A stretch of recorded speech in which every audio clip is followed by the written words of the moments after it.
New York, ESPN presents to see the Twins celebration down at the Dome just a little bit later, which should get underway around 2 o'clock, because that is the terminal point of this great parade.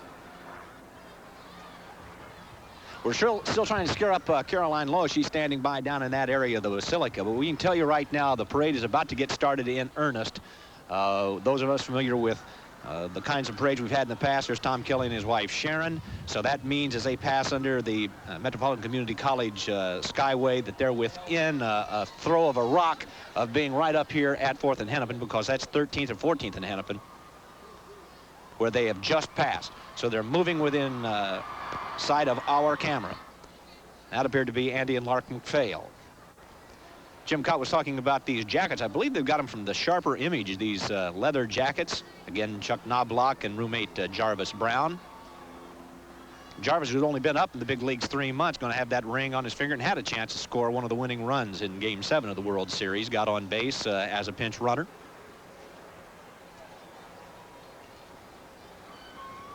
Now it's time to go check with Alan Cox, who is above in the Live Eye in the Sky helicopter with Dale Dobish, and here's a view. Don, the last of the parade route is now clearing past Loring Park, so they're just about to make that last turn by the Basilica, and they'll be stretched out along for 4 or 5 blocks on Hennepin Avenue. Still good fortune with the weather. There seem to be rain clouds in any direction we look from up here, a few hundred feet above downtown Minneapolis, but at the moment, at least, nothing falling in downtown Minneapolis to affect the parade goers or the Twins, even though the temperature has dropped quite a bit. I can see we're getting a little bit of the effect that Pat Kessler saw at the state capitol of people at the tail end of the route moving forward to get a little extra glimpse. And looking farther north on Hennepin Avenue, I can see that the crowd seem to be intensifying on top of some of the parking ramps there at the Minneapolis Community College and some of the other structures, the new apartment buildings. There are people not as thick as they were in 1987, not the way I remember it then, but still a good crowd and able to put up quite a shout from time to time. Don, we'll be continuing to watch from about 300 feet over downtown Minneapolis, what appears to be a very well-mannered and very happy parade crowd. To take a break as we say hi to Al Newman and his family, and be back with more coverage of this great parade winding through downtown Minneapolis in just a moment.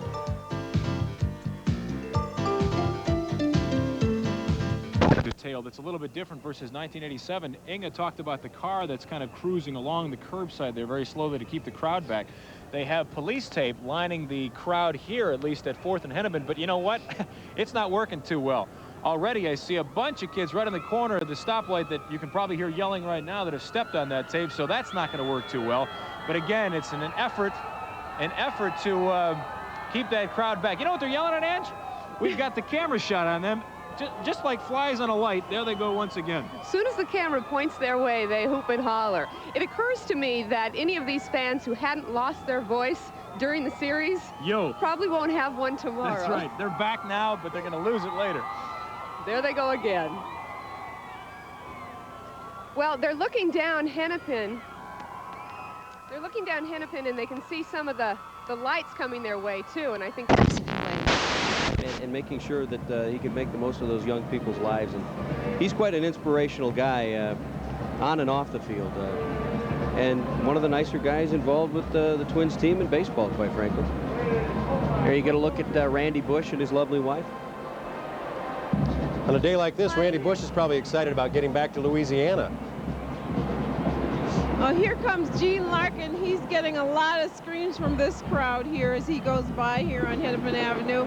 Confetti is flying. Again, the people are staying on the sidewalks. They're being very orderly, but they are getting really excited as they see some of their favorites go by here. The hero, of course, Gene Larkin of that final game.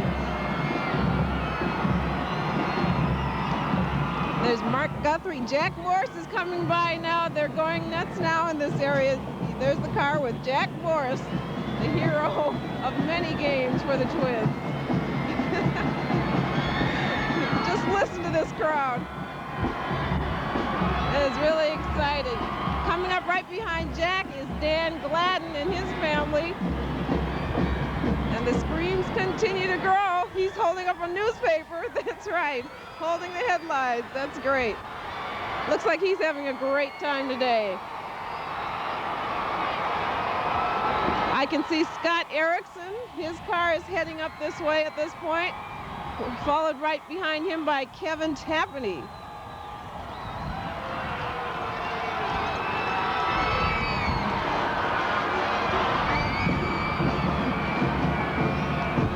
Lots of screams. As I mentioned earlier, there are a lot of kids in this area, and this is just such a thrill for them to be this close to these guys that they have cheered for all season. Here's Kirby Puckett.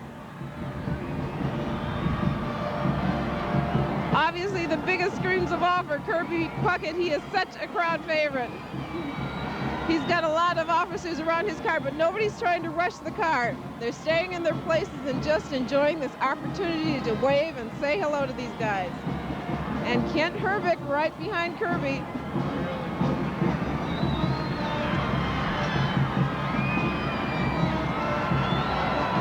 The players really seem to be enjoying this. They're waving and smiling just as much as the crowd. It's really nice to see. Now the crowd is moving up the street as this motorcade moves on, and they want to stay with this as long as they can. But the police here have been able to keep them from getting out in front of the cars, and there's no danger to anyone. St. Paul and was the visiting clubhouse attendant, equipment manager for quite some time, and there's no one more thrilled about what's happening today than he is, and there is no bigger Twins fan. Yeah, I think so. Blood kind of flowing a little bit. Temporarily up the street. I can't tell the reason for that, except I think the crowd now has rushed into the street a little further up the way. Yes, that is what has happened. Tom Kelly manages it. Dave Moore is standing by at the station. Dave, when you think of Tom Kelly and his management style, you watched him progress up through the minor leagues and into the major leagues of baseball, and you've watched him develop here as a Minnesota Twins manager. I believe the man has changed, or is it us? Well, I appreciate what I would describe as a rather terse interview with Scott Reynolds. It seems to me he has developed a kind of a sublime arrogance, of which I think he's very deserving. He's taking a lot of rap from a lot of people about how to manage that team.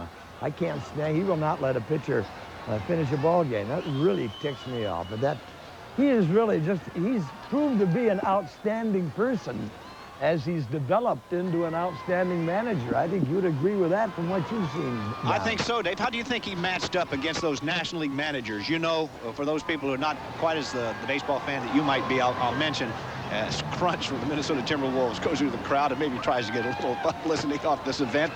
Dave, there's always people who will say that the National League managers are just plain and simple better managers because they've got more to do. How do you think Tom Kelly matched up against those Bobby Cox? Well, I think the series proved that it was even. I think it was a standoff, Don. If you're talking about strategy and making the right move, putting the right man in here, moving the infield in, moving it back, the handling of the pitchers. Kelly has never had to handle a pitching staff in an offensive situation, in a batting situation. I think every National League manager would have applauded what he did, particularly in the long game. No question about it. And Don, yes. If you and Jim talked about this, maybe you have, I haven't heard. What's going to be discussed at Fort Myers? How many of these players are coming back next year? Are they going to be able to retain Gladden? There will be war if Brian Harper is not re-signed, I would think. Let me do that. Let me put that question to Jim Cott. The question, Jim, is what's going to happen down in those Florida meetings? Will the Twins be able to keep Gladden? Will they be able to keep Harper? Dave Moore says there's going to be a revolution up here if we can't find a way to keep Brian Harper on the team. Boy, that's, you know, you're talking about a team that's won a World Series and 3 very popular players, and cash is the important factor, and that's what will determine whether the Twins will be able to keep. Speaking of cash, I think we have a young man here, an avid Twins fan. Is it Dirk? Yeah, Dirk Hackett. And you picked these Twins last spring, I understand. I'm going to Mexico, and me and my buddy were on a plane, and I said, I bet you $20 the Twins win the series. And, well, you know, they won it. So you're a little wealthier now. In fact, I understand there was a Twins fan who actually, in the winter book in Las Vegas, made a little wager. But are you guys bundled up warm enough here? Yeah, warm. You know, it's worth it, though, to see the Twins, you know, like Knobloch and Huck it. My friends don't think it, but I think I look like Knobloch, but, you know. We were up in the podium there since the parade started in St. Paul and saw the streets fill in. What times you guys get here? We got it around like 10:30 because, you know, our teachers let us miss school. You know, we're going to do our homework, but, you know, we'll be here for the Twins. Nothing like an excuse to miss school. So the streets are full and the players are approaching. And Don, I overheard you and Dave talking about the strategy of the designated hitter and the managers. Isn't it interesting that whether they had the DH or whether they didn't, the games were exciting. Both managers had to make a lot of moves or keep from making a lot of moves. And so I think it made a good case for the game can be just as exciting either way. I hope Fay Vincent is not successful in overriding the DH in the American League, Jim. We've got Scott Reynolds, who is in the parade, and perhaps you can hear the din of the crowd start to increase, a sure sign that the Minnesota Twins world champions are coming up. Scott, how far away are you from our position up here at 7th and Hennepin? Don, we're 4 blocks away because we're just crossing the intersection at 11th and Hennepin, and we're following the truck of MVP Jack Morris. We hope to get up to him and talk to him a little bit about how he's holding up in this weather. Jack has told some of the people in the crowd to dress warmer, but he himself isn't dressed too warmly right now. Jack, how are you holding up under this cold? It's beautiful. What cold? It's great. It's great. Everybody's having fun. Jack, what do you have planned after this now? How are you going to celebrate and really treat yourself after this is all over? Take it a day at a time. I'm not worried about anything right now. This is a time for all of us in Minnesota and the surrounding communities to celebrate, and we're trying to do that today. Thanks for talking with us. Thank you. MVP Jack Morris, who's really soaking it in here as he's talking with the fans along this parade route. Don? Thank you very much, Scott. Minneapolis Police Mounted Division has moved into the intersection of 7th and Hennepin to move the crowds back. I see 5 squad cars, 1 from St. Paul, a State Highway Patrol squad car, and the crowd now is starting to erupt as we see ticker tape. We hear firecrackers. We see tons of paper being thrown from the roofs of the Skyway Theater in downtown Minneapolis. Most of that falling on not the Minnesota Twins, but on the police department squad cars. And this sign says it all, painted bright this morning. World champion Minnesota Twins right here at the corner. That's our vantage point, right beneath that Negley sign.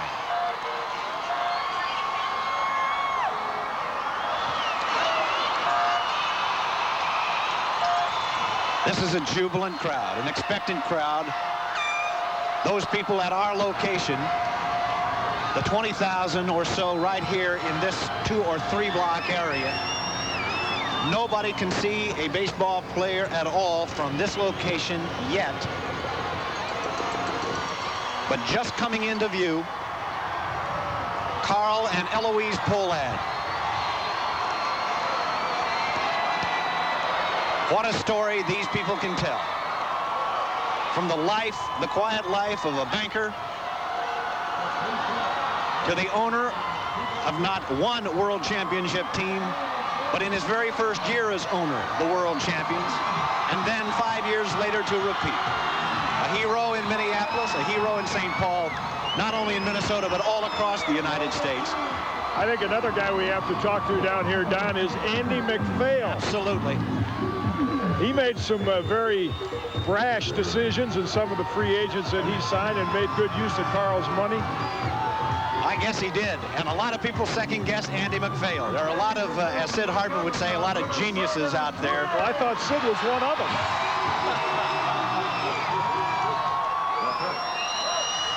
Swinging the ground ball to Herbeck. He throws it home. Back to first. The sound you hear in the background is WCCO Radio 830, carrying with them a huge speaker system, and they're playing portions and highlights of some of the great games. Right behind Carl and Eloise Pohlad is the remainder of the Pohlad family. Jim and Mary Pohlad, Bill Pohlad,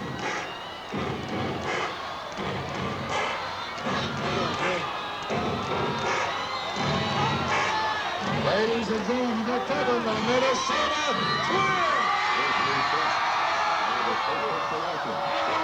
Jim, I wonder if you can get a word with Carl and Eloise. I sure will. Carl and Eloise, your thoughts riding down on this. This is the warmest cold day you've ever experienced, isn't it? Cold. This is wonderful.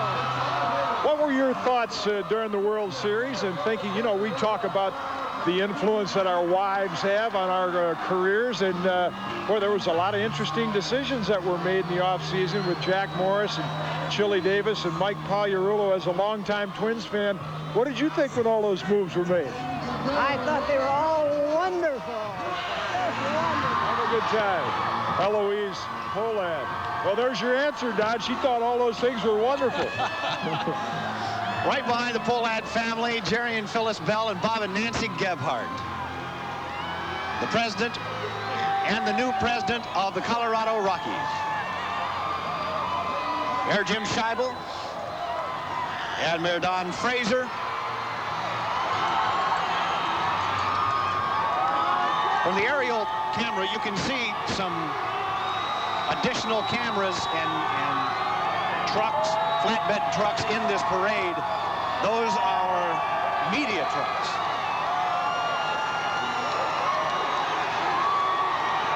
Tom Kelly and Sharon Kelly. There's the skipper. Have a good trip to Florida. You got some business coming up today, huh? Yeah, there's a police escort at 3:30 from the loading dock, and I got to get to the airport and go down there and have those meetings with Andy and the rest of the front office people. But, you know, this is great, though. Congratulations. Thanks for all your cooperation. I know you will receive and deserve Manager of the Year, and it won't be long. It'll start again. Won't worry about that when it gets here. That's Tom Kelly. Absolutely right. Tom Kelly along with Jim Cott discussing what's going to happen next. How about Stelly? Rick Stelmazik. He sits down there in the bullpen. Stelly, how about this? You're dressed like it's a cold day in the old Met Stadium. Oh, I tell you, this wind and this dampness got my feet, and I'm just numb to the bone, but loving every minute of it, Kitty. This is great. It's the warmest cold day a guy can experience, right? You got it. All right, Rick Stelmazik, Twins bullpen coach. Thanks, Kitty.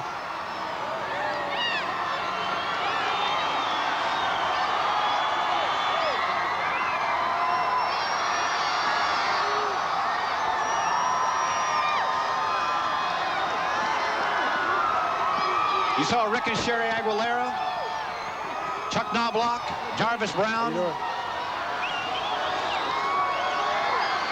Junior Ortiz, assistant. Here's our assistant manager right here. Absolutely right. Junior. Is that Junior or Joe? He's got his beard on today, so it's Junior. And his wife, Margie. I believe Al Newman has decided to dress up like someone else. Officer Al Newman. Congratulations, what a day. Thank you. It's beautiful wet weather. This is beautiful weather today. All right, everybody thinks that way. Al Newman and his wife, Sophie. Al dressed up like a Minneapolis police officer. Shane Mack and his wife, Darlena. Are you accustomed to this kind of stuff? I see a little cold in your eyes like mine. Yes. It's really cold out here, but I'm having a great time, and I'm happy to be a part of it. You've got to feel awfully good about where you've come from, San Diego and the minor leagues in the last couple of years. It's like a dream come true for me. 2 years ago, I was out of baseball. Now we're world champs. We're having a great time right here. Well, congratulations. You deserve it. Probably Shane Mack, Don, the Twins' most valuable player in the second half of the season. As No question about it. The first. No question about it.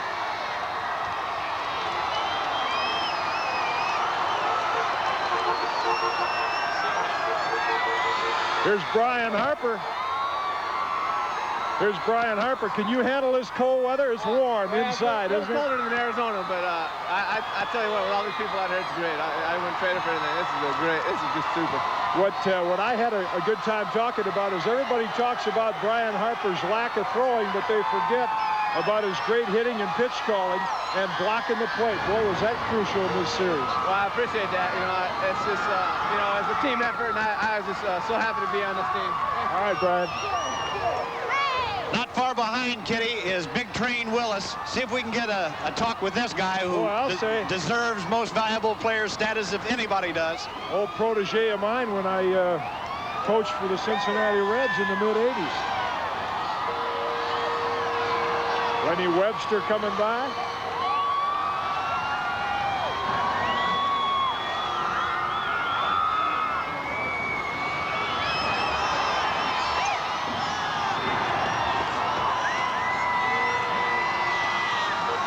Carl Willis, long way from the minor leagues, isn't it?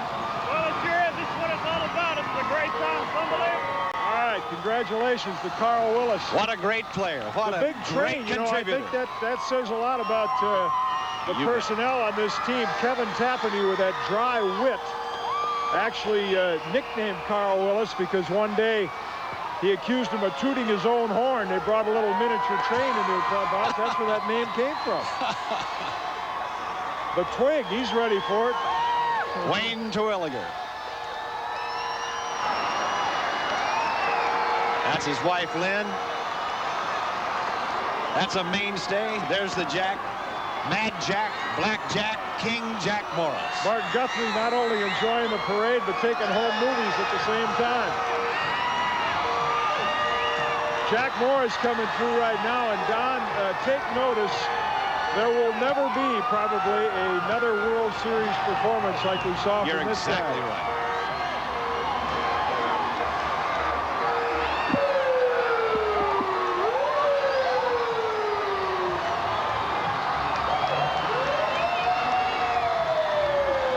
Alan Cox is up above in the Live Eye in the Sky helicopter as we take a look at Mr. West as he goes by. Alan, what do you see? Don, it's looking pretty impressive. This is beginning to remind me of 1987 now. That large crowd on Hennepin Avenue, several people deep, and it's pretty much that thick on all the way up to 4th Street and then across as it crosses the Nicollet Mall. The crowd is holding up very well, and it's lining solidly all the way to the north side of the Metrodome where the parade will end and the program now set for 2 o'clock is supposed to begin. And even though this time the parade organizers didn't provide confetti, we can easily see even from 300-400 feet above the street level that there's plenty of it being flung out there on Hennepin Avenue this afternoon, Don. Thank you very much, Alan. Coming right below our location right now, Chili Davis, Scott Erickson, Kevin Tappaney.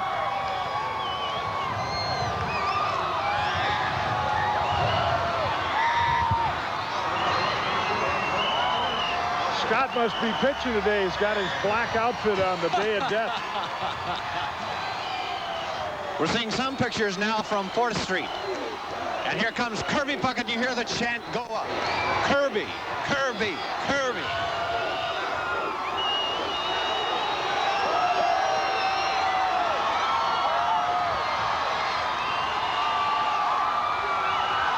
I want to get a word with Jim Wiesner. That truck is coming by right now, depending on how fast it gets. Wies, what do you think about this? This is great, Jimmy, great. Something you ought to do every year, right? Hey, great, great. I'm as warm as toast. About 85 out here, isn't it? Hey, I'll see you in Fort Myers. All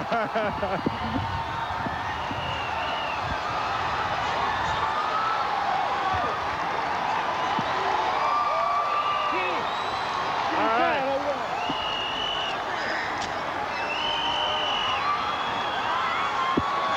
It's time now to take a break. We'll be back with more coverage of this great 1991 World Championship Minnesota Twins victory celebration on the way to the Dome, on the way to home.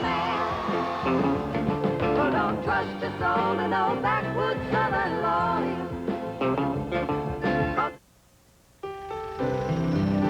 Living on a farm, you work up a healthy appetite, and you just get used to good, wholesome food. So for the farmers who own farmland, bringing you food that's better for you is only natural. It's what farmland's all about.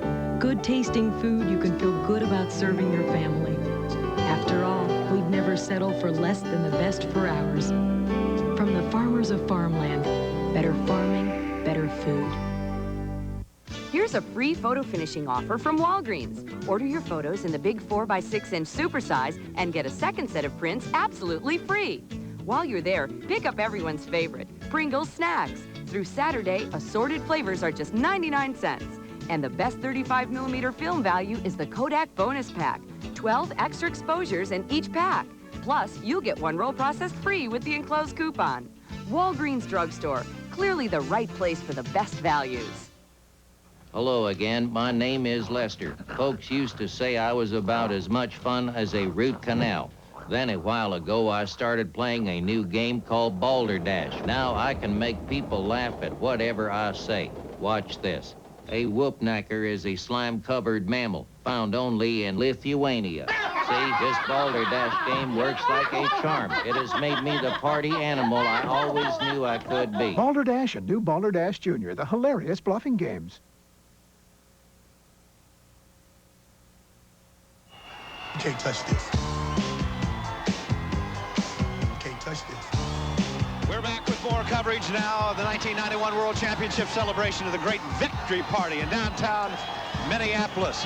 We have seen it happen in St. Paul. Huge crowds, inestimable crowds down in St. Paul.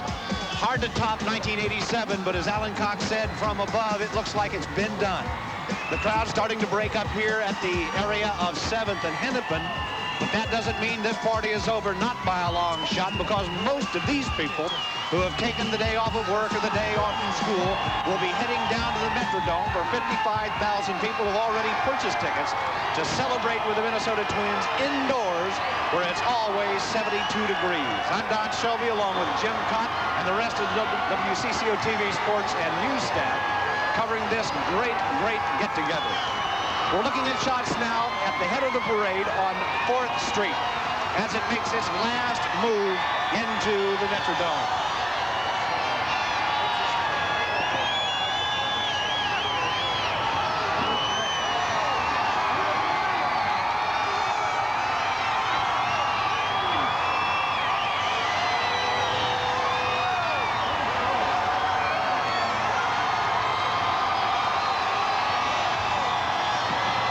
People do not want to go home.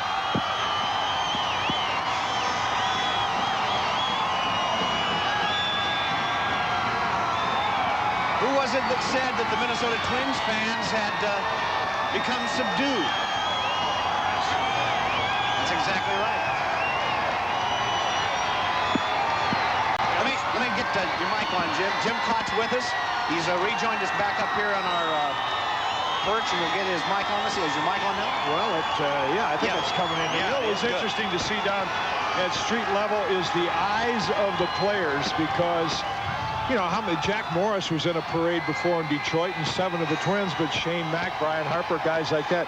Just the expression in the eyes of the players and their families looking at this in almost amazement, like, I can't believe I'm experiencing this. What a great feeling. I can't believe I'm experiencing this. I was telling I was raised a baseball fan. My mother and father, great baseball fans. They went to the 36 series, the 31 series. Yet I'm the only one in the family who had gone to all 7 games of a World Series as a spectator, and now I've done it twice. They won't even let me in the house. No. I can't believe that Minnesota has experienced this spectacular achievement twice now in 5 years. I know my colleagues at CBS kid me, because we had a production meeting at the end of last season in anticipation of next year, and the broadcasters give their view on who they think the best teams are. And I said, based on what happened last year, you can't really anticipate the Twins finishing much higher than last based on their personnel last year, what happened.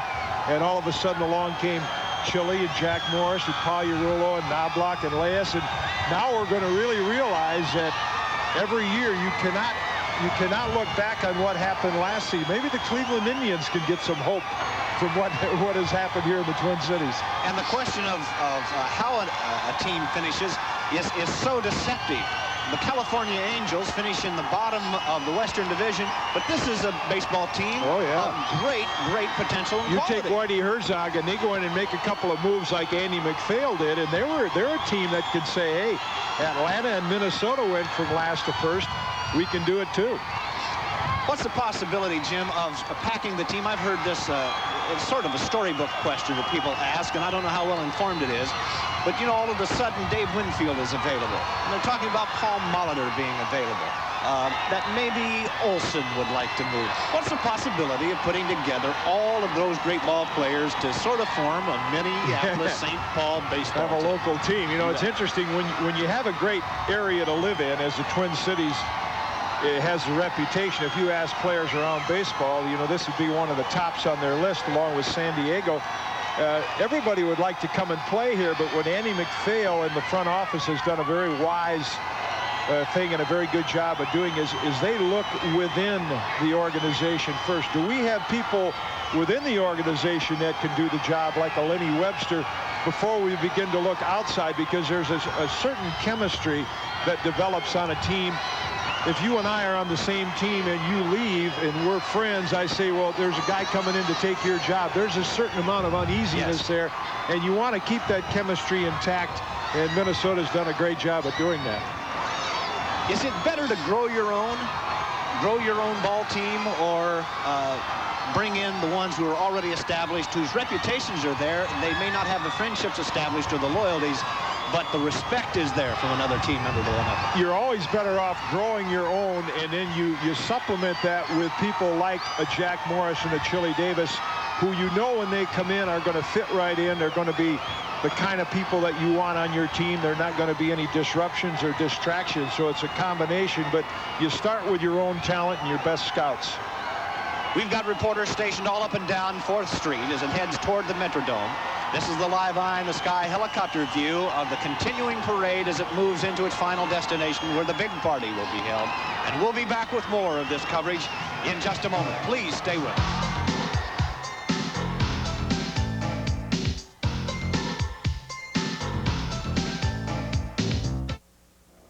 It was horrible. Our surf commercial. Kevin comes home from college with disgusting laundry. P.U. Look out. There goes the neighborhood. Hey, boy. Newton's out. So's Kevin. That's okay on dirt, but only new system surf gets out top odors, too. Before surf. Yuck. And after. Yes. For really bad dirt and odors, use new system surf. I dreamed about work. I interpret that to mean my daily 3 numbers should be 925. My IQ is 176. Does my big brain say, you are a genius? 9! It says, knock, knock, Puddinhead, play those numbers. Jump on a scale and go, I won! See, I got it up to 204. 204. Try it. Picking your own number's half the fun of Daily 3. The law offices of Meshbesher, Singer, and Spence. We realize that selecting a lawyer can be a difficult experience. But if you've been injured in an accident, you'll find that nothing matches the difficulty of facing forms you don't understand, details you've never dealt with, and people who may not have your best interests at heart. I'm Ron Meshbesher. At our law firm, you'll find that our people are friendly, and our reputation for winning cases can be very comforting when you need it most. Meshbesher, Singer, and Spence. The lawyer you choose makes a difference. Your local Carrier dealer congratulates Kent Herbeck and the rest of the world champion Minnesota Twins. At Carrier, we're not comfortable until you are.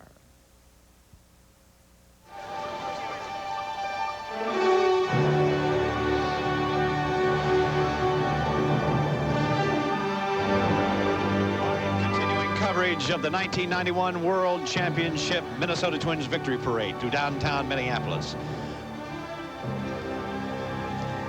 There he is, the hero of Game 7, of Game 1, the hero of the 1991 Minnesota Twins season.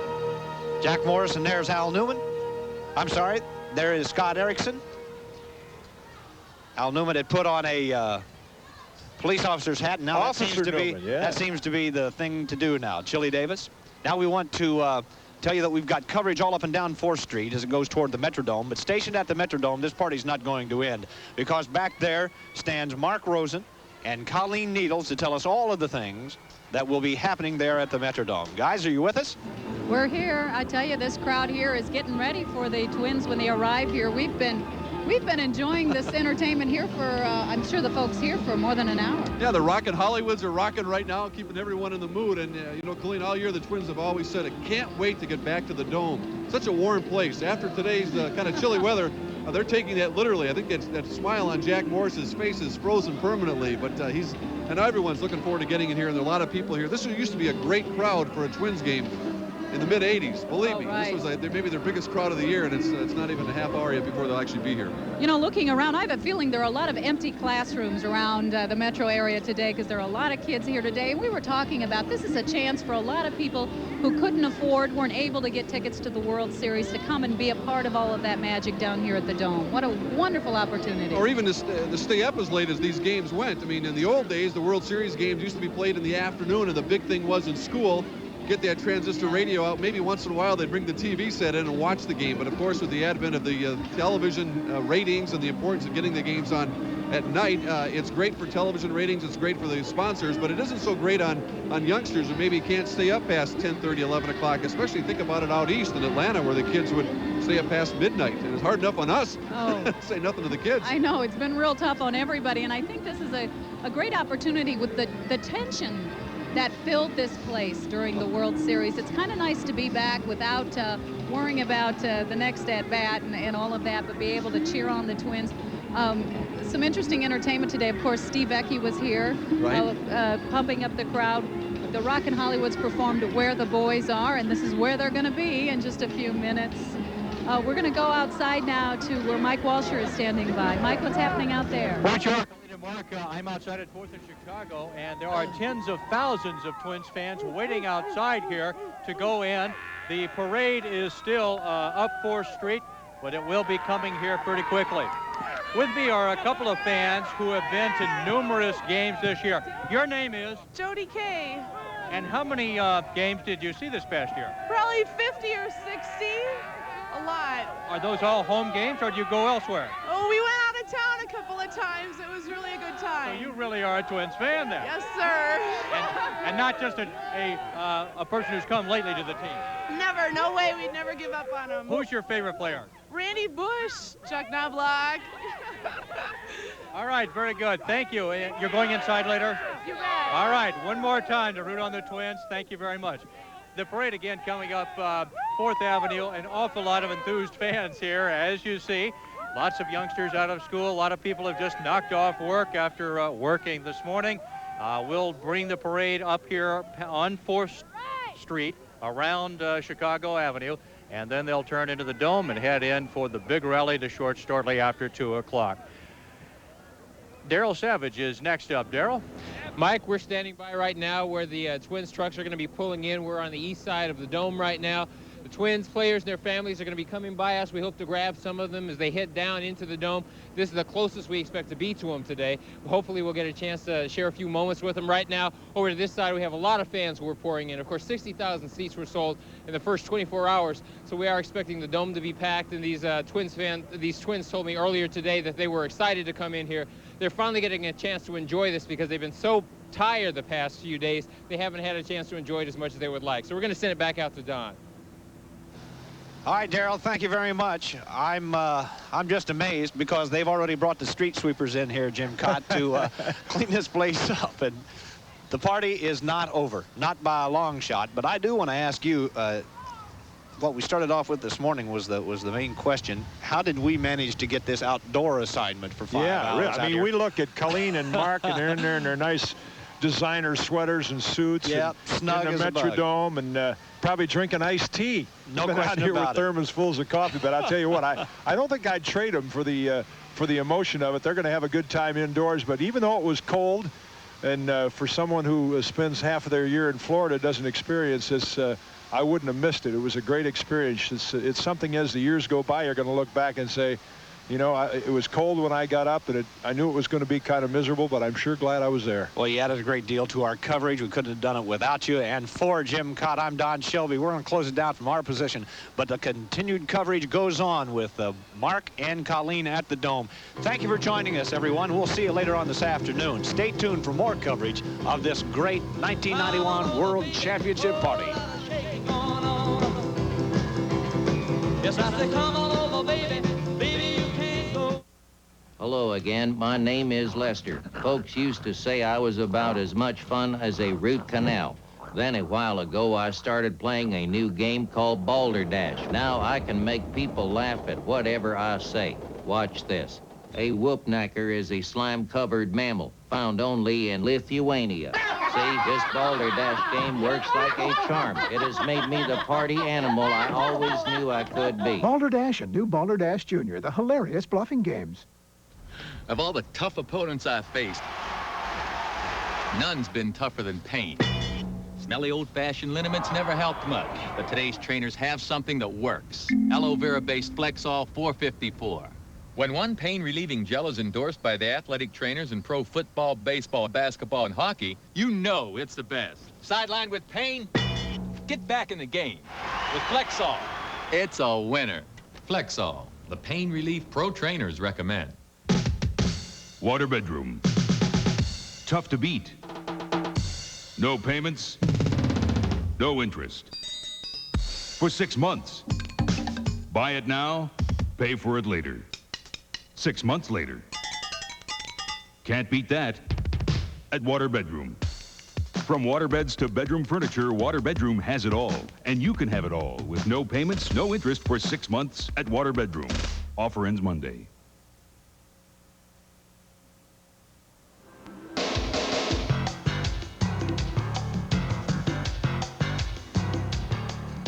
Welcome back. We're at the Metrodome. Mark Rosen and I'm Colleen Needles. And they were giving us a little grief for having gotten the best assignment, I think, today, just in terms of staying warm. Well, I'll tell you what, I'm not going to feel too sorry for Jim Cott. He'll be on the first tee somewhere in Florida tomorrow, so a little chill in the air. Actually, I think it's a nice balance. It sort of typifies what's happened in this Twins franchise over the years, spending so many years at that outdoor stadium in Met Stadium, experiencing one World Series in 1965, losing in the 7th game to one Sandy Koufax, and then coming over here, and I think after 1970, well, they went 17 years before they made it back. That's a long time, but not as long as other franchises. And I think that's something that, you know, when you're, no matter how old you are, you want to sort of soak it in, because there are a lot of cities, major cities, who are dying to have a situation like this happen once in their lifetime. You know, the scene of that parade coming down and that throng of people, I never thought I'd see anything like it again after 1987.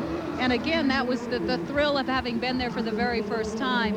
But here we are seeing it repeated again today. And I think a lot of the magic of this past week, this series, had a lot to do with the number of people we see coming out today. There was a lot of talk before the series started whether there was going to be the same sort of excitement, but I think they put on a great show and then some. Well, I think nationally we're already seeing that. I know the editorial writer in the sports section of USA Today called it the best World Series ever. And again, that's echoed throughout the country. And I think the crushing pressure that the fans felt, the players certainly felt, the media felt, helped build this series into one of the most spectacular sporting events that we'll ever see. And the fans certainly outside who are continuing, sort of some of them making their way here into the Metrodome, and those who are having a great time. There's the Win Twin sign outside of the old City Hall. And Mike Walsher, in fact, is standing by with more reaction outside. Mike? That's right, Mark. We're still at 4th in Chicago. The wind is howling out here. Nobody seems to really care too much. I'm with a gentleman who used to pitch for the Twins in the early 70s, right? Yeah, Mike. I pitched from 74 through 78, and I actually pitched last year that Harmon Killebrew played for this club. And your name is? Tommy Johnson. From St. Paul? Yeah, from St. Paul. What connection do you have with Jack Morris and some of the current Twins? Well, Jack's high school basketball coach was my high school basketball coach, and I was playing pro ball with the club when Jack called me up and said he had Ron Costin is his name, and he said, I've got a kid by the name of Jack Morris who's a good basketball player, good baseball player. I think he's got a chance to play some pro ball. And he said, I'd like you to talk to him. And so I had a chance to do that, and I recommended at that time that Jack go to college because the minor leagues are cutting back quite a bit, and you needed some time in the minor leagues, especially pitching here in the cold country. You needed to get some innings under your belt before you're ready to play pro ball. So Jack did that, and it worked out pretty good. I'd say it sure did. World Series MVP. And you have a tie with Brian Harper, too. You gave him some advice to stay in baseball. Oh, I knew Brian from a number of years back, and he was in San Diego, where I was going to school in '87 when the Twins won it. And that's where I was the last time this kind of crazy stuff happened. And Brian was pretty discouraged, and he was as it's been reported, he was loading trucks for Nordstrom's and or one of those stores out there, and he was pretty discouraged. I said, "Well, Brian, you know, you could go behind the plate, you could play some ball yet. Why, as long as the door's still open, why don't you give it a shot?" So he did, and the rest is history. So it's kind of fun for me. Oh, that's great. Well, I hope you get to see those guys. Tommy Johnson from St. Paul, former Twins pitcher, and I'm glad that Brian Harper's not loading trucks and he's here playing with the Twins. All the Twins fans are. Now we'll go back inside to Mark and Colleen. All right, thanks, Mike. You know, from where we're sitting, we can see that people are really starting to surge in now. I think a lot of the people who were planning on coming to the Metrodome decided to take in the parade first, and they're probably somewhere along the route are now rushing over here to try and get in. Yeah, tickets were $1 a piece, and they are assigned seats, so you see people throughout the Metrodome, second deck down to the first row. And the football configuration is set up here. As we take a look at our outside shot for right now, leading into close to the Metrodome, and you know, it is. We may have 60,000 people in here before the day is out, and we don't know quite what to expect other than to say that all the Twins will be introduced, and I would assume a number of them, especially from Kirby to Jack, will be grabbing the microphone to say a few words to these fans who just can't wait for the appearance of the 1991 world champion Minnesota Twins. And our coverage will continue in just a minute.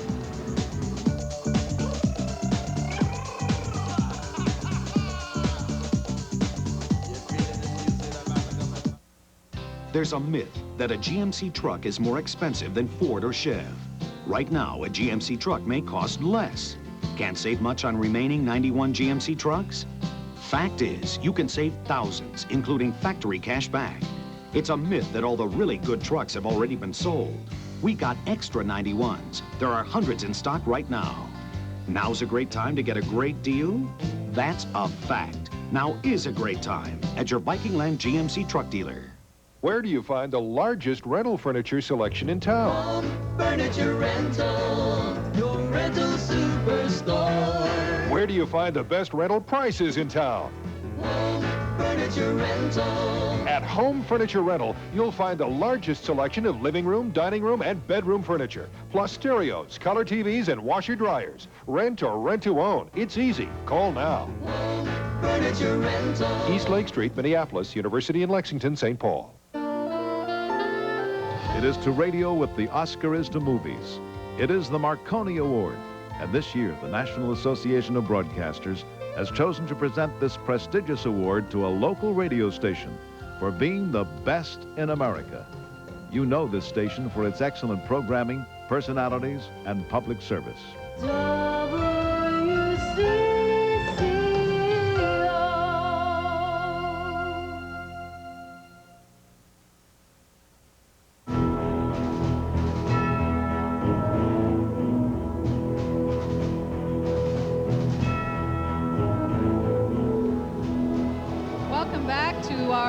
Championship celebration of the World Series here on Channel 4. We're glad you could join us. You can see the parade looks like it's stalled a little with all the people pressing to see the baseball players coming down fourth. It looks like New Year's Eve, 2 days before Halloween here in the Twin Cities throughout St. Paul and now in Minneapolis. Incredible celebration, and one that I think the players are soaking in. I know I've seen a number of them with their own cameras recording every moment. Dan Glad in particular, who had all the memories of 1987, and there were only 7 players who returned from that 1987 championship team, none of them pitchers. So all the guys on the pitching staff will be experiencing this for the first time, and it brings back memories for me from 1987 in the Metrodome. Not so much after the World Series, but after the Twins defeated Detroit to win the American League Championship Series. It was an impromptu celebration. I happened to be on that charter flight when they made the announcement that they were going to return to the Metrodome and that there were a few thousand people there, and really no one on the plane expected much. And then they walked into this building, and to a tumultuous ovation from 63,000 people is probably one of the most touching moments that I could recall seeing from a sporting event, and it really, I guess, carried over 5 years later. You know, I was in the Metrodome that evening, and I was there before they opened the doors, and we, in fact, were only expecting a few thousand people to come, and it became very apparent before too long that they were going to fill up this place. And I know just from the the folks who were inside the Metrodome waiting for you all to come back. What a wonderful feeling. We knew what a marvelous surprise it was going to be as that door went up over in the corner. And in fact, I think that is the way they're going to be coming in today, is that not? Yeah, they are. I think they're all going to be walking in, and it'll be a little while before they all get to the stage, but at that point, of course, we'll be hearing from most of the Minnesota Twins. Mike Walser is out there somewhere in that sea of people. Right, Mark Rosen, the Twins parade is just about reached the Metrodome. It's coming up 4th Street and will make a veer onto Chicago Avenue and then continue on and around the north side of the dome as the players then will go on inside for the rally. You see this incredible scene down 4th Street, people pouring out into the streets. And I tell you, the crowds, it looks like an old Mets Stadium football crowd. People in snowmobile suits and everybody with hats on their heads. It's chilly out here, but everybody's having a great time. Lots of confetti flying already. And toilet paper. They're TPing the trees outside here in the Metrodome. And just a few moments ago, a nice sight. The sun actually came out for just about 4 or 5 minutes. And the sun shone on the world champion Twins as they make their way to the spot where they won 4 of the games that gave them the world championship of 1991. The crowds out here, I'm not even going to try to make a guesstimate, awfully large. I understand there are a lot of people inside. Many of these folks still have tickets who are waiting outside here. They have not yet gone inside. They're waiting to see the Twins, and then they'll go inside for the rally. Many others are going around asking for tickets. I've been asked several times, you got tickets? I'll buy them from you. And people are trying to get in any way they can. But again, it is to be held, as I understand, to around 60 to 63,000, and that is absolute standing room only inside the dome. And these other people, I believe, will be turned away and not allowed inside for safety reasons. The parade has been moving so much slower here, it seems to me, in Minneapolis than in St. Paul. We were in St. Paul earlier on the west side, and they kept it moving at a pretty good pace. It was still earlier in the morning, and the crowds were not nearly as thick as we're seeing right now around the dome. Of course, I suppose the dome rally could have a lot to do with bringing people down here, but the fact is that the Twins are making a much slower progress through Minneapolis right now. Mark and Colleen? I guess the question I have is, anyone working in the Twin Cities today? I think from kindergarten classes to CEOs, there are a lot of people who brought notes to their respective bosses today to get out of school or work. You know, Mark, you were joking when we came in that we were here to see the 8th game of the World Series, and I think the folks who are here today, they came dressed to see a baseball game. They've got their Homer hankies. They're giving the concessions a lot of business. It kind of feels like we're waiting to see the first pitch of a baseball game. Well, thankfully, at least from our heart standpoint, there won't be one. But we're going to come back as the Twins get closer. All roads leading to Chicago Avenue in the Metrodome when we continue on our championship celebration.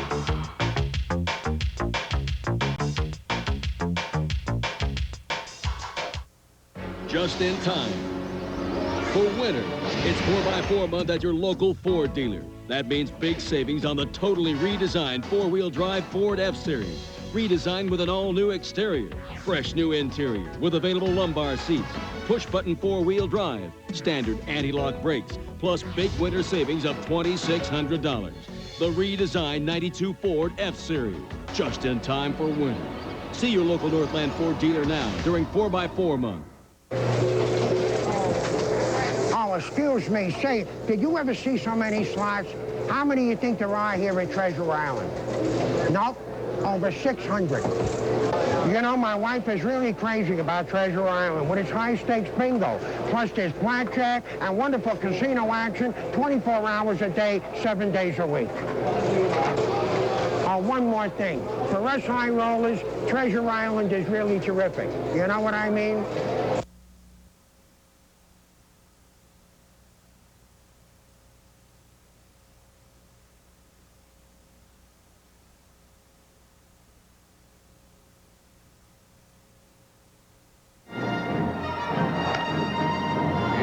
Into left center and chased by Puckett. He caught I told myself, just get back to the fence, and give yourself a chance to catch it. And I got back and timed my leap perfect and was fortunate to catch it.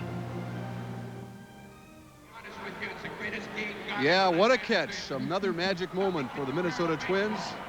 and Kirby Puckett in Game 6 as we look at the chopper shot of the Metrodome and the crowd leading its way into the side of 5th Avenue in Chicago as the celebration's about to begin here. And Colleen, you can't help but come into the Metrodome now, and as many times as I've been here, I think I practically live here, and for forever time to come back here now, you'll be able to pick out a spot where you remember a play. If you look out there and say, yeah, that's where Kirby Puckett caught the ball, or that's where Dan Gladden stepped on home plate to win the series, or where Gene Larkin hit the ball to win it, or where Lonnie Smith forgot to run to third base. But I think that's what the Metrodome will become for a lot of people now. And it's been called a lot of different things, not always from a positive standpoint, but it's going to have that sort of rich tradition now of memories that have occurred here. Well, it's become a magical place, particularly for the Minnesota Twins. And I know from a fan's point of view, a lot of people tell me they come into the Dome now and they pick out where they were sitting, where they witnessed perhaps Kirby Puckett make that tremendous catch or hit the home run. And a lot of wonderful memories going back to not only this World Series, but the one back in 1987. It's kind of changed the way we picture the Metrodome. I think you're right. Bob Casey is introducing the Homer Hanky song here at the Metrodome, and as you would one would expect, all the fans here are responding in the natural way that they've become accustomed to. You know what has really touched me this afternoon, looking around at this crowd, is the number of children who are here. They are so excited. They cannot wait to see this team when they arrive here, and they've all come equipped with their Homer Hankies. Some of the sights and sounds, and there's one of those youngsters you were referring to, Colleen, and so many people who have not had a chance to maybe make it to the Metrodome throughout the World Series are definitely here in force this afternoon. And everyone talks about the magic of the Metrodome. It's been here for 10 years. Think back to 1982, they lost 102 games. They lost a lot of ball games here. So in fact, they finished in last place last year. So there's been a lot of times where this place has not been magical, and that's why it wasn't sort of assumed that just because the Twins were playing it here, they should win. It takes talent, and that's what was responsible for it. Well, it was a wonderful feeling, though, I'm sure, for the team and for those of us who live here in Minnesota to come back and play the last 2 games in the Metrodome. And you can see by the people who are here now why it is such a great place to be. And Mike Walsh is standing by outside. Mike? Right, Mark and Colleen, and the Twins have just about arrived here. You can see the flashing lights, the lead units in the parade. Some officers on horseback were riding up 4th Street trying to clear people from the roadway. They did clear a bit of a path, but now as you look out there, it's completely blocked. I don't know if they're going to turn up onto Chicago Avenue and go up that way. Perhaps they are. They're supposed to go right on 4th Street, but apparently the police have stopped there and are trying to move people back. I see some officers with their hands up waving, trying to get people to make way for the parade to get on. The Twins players are still quite a ways, another 100, 200 yards back. You can see the Homer Hankies waving in the background, no doubt, and the confetti and the toilet paper flying through the air from the fans. And we understand that Darryl Savage is on the other side of the Metrodome. Darryl? Mike, we've been telling you about the fact that more than 60,000 people are waiting for the Twins inside the Dome. Right now, we want to introduce you to 3 of them, including Dave Hinman. Now, Dave is from St. Cloud. You heard the fact that this was sold out, but still you came down. What happened?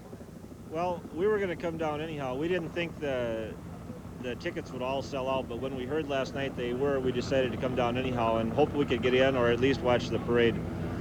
Well, 9-year-old Ryan, 10-year-old Kelly have their responsibilities at school. What happened when you talked to their teacher? Well, I went to school with them this morning, and the teachers said right away that it was a once-in-a-lifetime shot to go down there, and they both had some assignments to do. They did them in the car on the way down. And Kelly has to give a report in school tomorrow on what happened today, what she saw here. Well, what do you think about that? Is it worth it for you to come down and put the report together, or does Dad owe you one now? I think it's worth it. What's the best part about coming down? It's not a beautiful day outside. What's the best part about coming down and seeing the Twins in the Dome today, Kelly? I don't know. All right. Well, maybe she'll find out in the next few hours once the Twins come. So we want to toss it back away from the Metrodome to Don. Okay, we're going to toss it back to Mark, who's inside waiting for the Twins to arrive. Mark? Well, it sounds as if we're in the bottom of the 9th inning here on Sunday night, but these fans are wired, and they're ready to go, although it's going to take, I think, the Twins players a lot longer to get in here than anyone anticipates because of the crowd that we just saw outside. Well, they've got a couple of dance teams lined up as if to escort the team in, and I don't think this crowd realizes that they've been held up quite as much as they have outside. I think they have a feeling any minute they're going to come through that door down on the field, but it doesn't matter if they have to wait an hour. And that's certainly not going to happen. This crowd is ready. Now they're singing "Take Me Out to the Ball."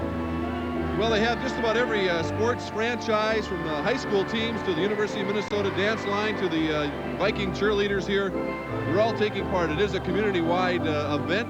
I know the other sports teams have sort of taken their turns. The Minnesota North Stars had their turn in the month of April and May to take center stage. The Minnesota Vikings will have an opportunity to try to take some of this publicity away on Sunday when they come back to play host to Tampa Bay, and that's the configuration that the field is now in. The pitching mound is gone, the home plate area is gone, and they have the lines drawn ready for football, but no one's thinking about football here right now. We're all talking baseball, and the Twins should be here very shortly. They've got a giant Homer hanky down on the field that has been dancing to the beat of all the different songs they've been singing. The Pillsbury Doughboy even got into the act. He's wearing a Twins t-shirt, as are a lot of the people. And you're right, Mark, this does sound awful a lot like the 9th and 10th inning on Sunday night. Well, I think we're going to hear this Hey song in our sleep, Colleen, for the next, we heard it for the North Stars, we heard it with the Twins, we heard it in Atlanta along with the Tomahawk Chop. And it's one of those songs that probably everyone's going to recall when they associate it with the Minnesota Twins as well. We understand Alan Cox is up in the chopper, has been giving us those beautiful shots of the Metrodome from up in the air. Alan, are the crowds thinning at all in downtown Minneapolis? They are thinning, especially as you get past the parade, of course. There's confetti, not as much confetti as in '87, and the trucks to wash it off the streets are right behind.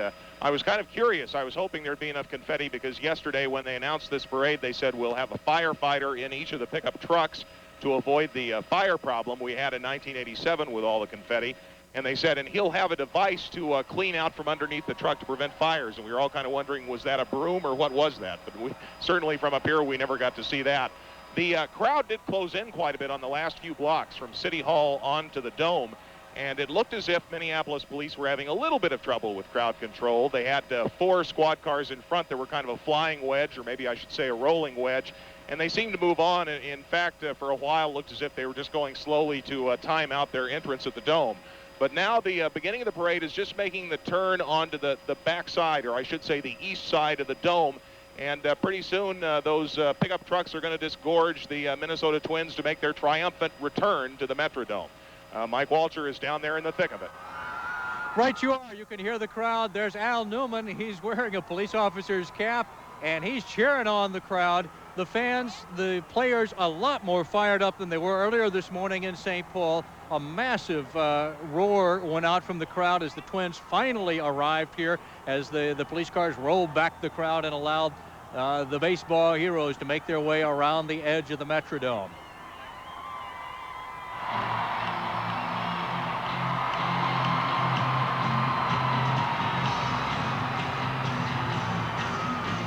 You know, we mustn't forget today, I believe they're having their own celebration in Atlanta to celebrate the amazing comeback of the Atlanta Braves. And I know from being down there, as you too, Mark, that despite the fact they lost the World Series, that team is going to have a tremendous welcome and celebration down there from the folks in that community. They expected, I think, Colleen, about 500,000 people today to show up for this victory celebration. I think they had 5,000 at the airport the other night when they arrived around 4:30 in the morning after that most disheartening loss to the Twins. And I think the symbolic gesture that was made before Game 7, the handshake at home plate between Brian Harper, the catcher, and Lonnie Smith, who was the leadoff man. Lonnie Smith, we recall, is the one who nearly took off Brian Harper's head at home plate in that violent collision. That handshake sort of set the tone for what we experienced not only in Game 7 but throughout the series, and the respect that these teams have for each other. I don't think I've ever seen that in a sporting event where it was not obligatory, where someone in a heavyweight championship fight when they're forced to shake hands. Brian Harper's comments to Terry Pendleton when I think the start of the 8th or 9th inning, when he said, "Terry, why don't we just call this thing a draw and go home?" And the fans in Atlanta have a lot to be proud of. And beyond the controversy of the tomahawk chop, I think a lot has to be said for the way that not just Atlanta and Georgia, but the entire South, Colleen, adopted that baseball team this year. You know, they've gone so many years without any success in any sport. Well, you know, I was listening to a lot of the national coverage, and it was not only the South, a lot of the nation kind of adopted that Atlanta team. And I heard a lot of folks discuss us as in the end, the real underdogs, because we're the only ones cheering for us. Everyone else was cheering for Atlanta. One man who's been through this once before is Danny Glad, and Scott Reynolds, I think, is standing by with him. Scotty? Dan's riding in a truck here, Mark, as we approach the Metrodome. We're about a block away. Dan, have you seen anything like this? I guess 87. Well, yeah, but I think we're in for a big surprise once we get inside, so this is pretty unbelievable right now. Glad the weather held up and we didn't get rained on. How special does this make you feel, knowing that these people love you guys so much? I think it was just a good series for baseball in general. And if you weren't a fan before this, I'm sure after watching the 7 games, you got to be a baseball fan now. How you holding up over 4 hours of a parade? We'll be all right. We need to get inside, get some coffee. I need to get a dip in. I haven't had a chew all day. Thanks a lot, Dan. All right. Dan Gladden, who's showing everybody the Twins are world champions as he holds up a newspaper. And the crowd here has been responding all along this parade route to Dan Gladden, and he's stood up most of the way. Mark? All right, Scotty, thank you very much. Dan Gladden, who was the one who ignited that last inning rally for the Minnesota Twins. In fact, Colleen, yesterday, Jimmy Wiesner, the clubhouse man, you remember the hit that Gladden had. He busted his bat in half, and it ended up stretching from a single into a double, which really set the tone for the Twins' game-winning run.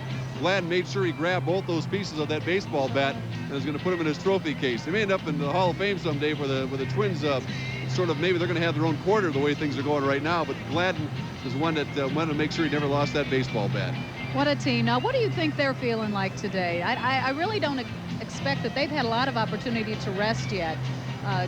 Given all that has been happening in the last 2 days, people just aren't really willing to let them have too much private time yet. Everyone wants to celebrate with them. You think they're still as worn out as they were? Oh, I'm sure they are, but they're running so much on adrenaline right now, and I think all of them, as they experience perhaps a little bit in 87, will just have next couple of weeks when it'll finally soak in that what they've experienced. But they're enjoying this so much. This is not a team that, you mentioned that you made a good point. The Atlanta Braves are a team that just about the entire nation adopted this year, and the Twins were known as sort of a working man's team. So the Twins all of a sudden became sort of the heavies in this series, yet if you look down the roster, and there are no selfish players on this baseball team, and I can honestly say that. I've covered a lot of selfish teams, believe me. And you look at the superstar, and you start with Kirby Puckett. Here's a man who could have easily gone to Andy McPhail and Carl Pohlad and said, I want more money, and I want it now. Ricky Henderson did it. Jose Canseco did it. A lot of other ball players were experienced. And there's an outside shot. If you look at the Metrodome parking lot and the fans trying to make their way in here. Again, getting back to Kirby, that sets the tone for the personality of a baseball team. And I think Kirby's stance that I'm no better than anyone else in this baseball club. I'm going to get my just reward down the line. Not that making $3 million is paltry, but the fact is the market bears that a Puckett could make a lot more money than that.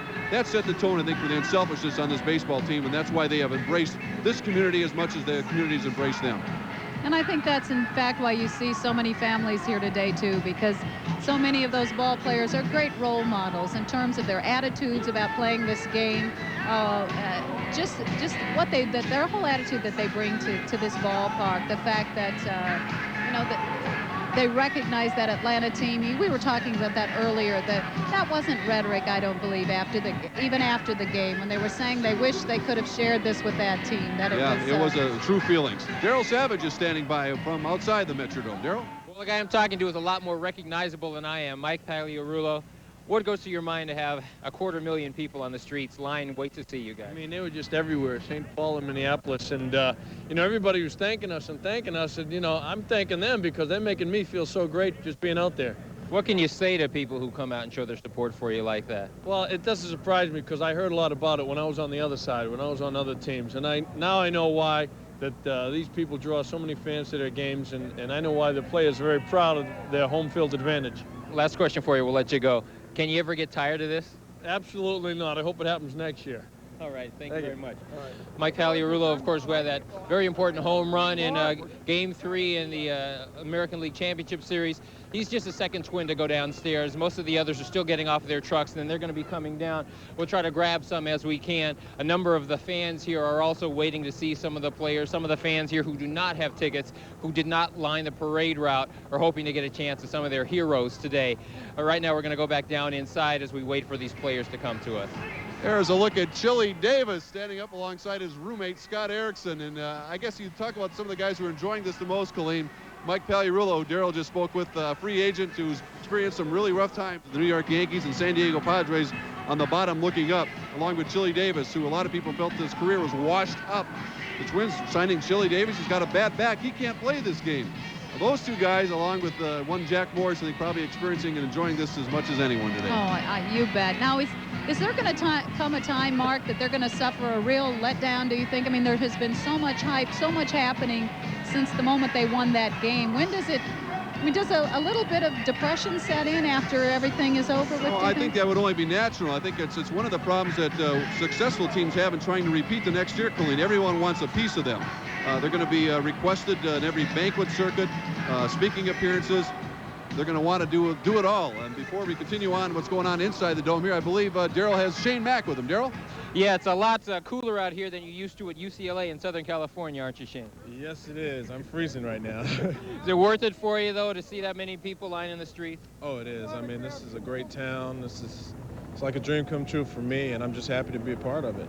So many players tell us repeatedly, well, you play it on a field and the fans don't come into play that much. You have to do your job. How much of a difference is it really? The season's over. How much do they make a difference? They made a really big difference. I mean, TK stressed home field advantage, try to win as many home games as we possibly can to get them to fill up the dome, because they really do motivate us, and they did so. Thank you very much. All right, thank you. Shane Mack, the Twins starting right fielder. Right now we want to go back to Mike Walsher, who's out in the masses, the northwest side of the dome. That's right, Darrell. I've taken refuge on top of our minivan, which is about to get rocked over. You can see behind me the fans who have just come off of 4th Street and Chicago Avenue to go inside the dome, try to get inside anyway.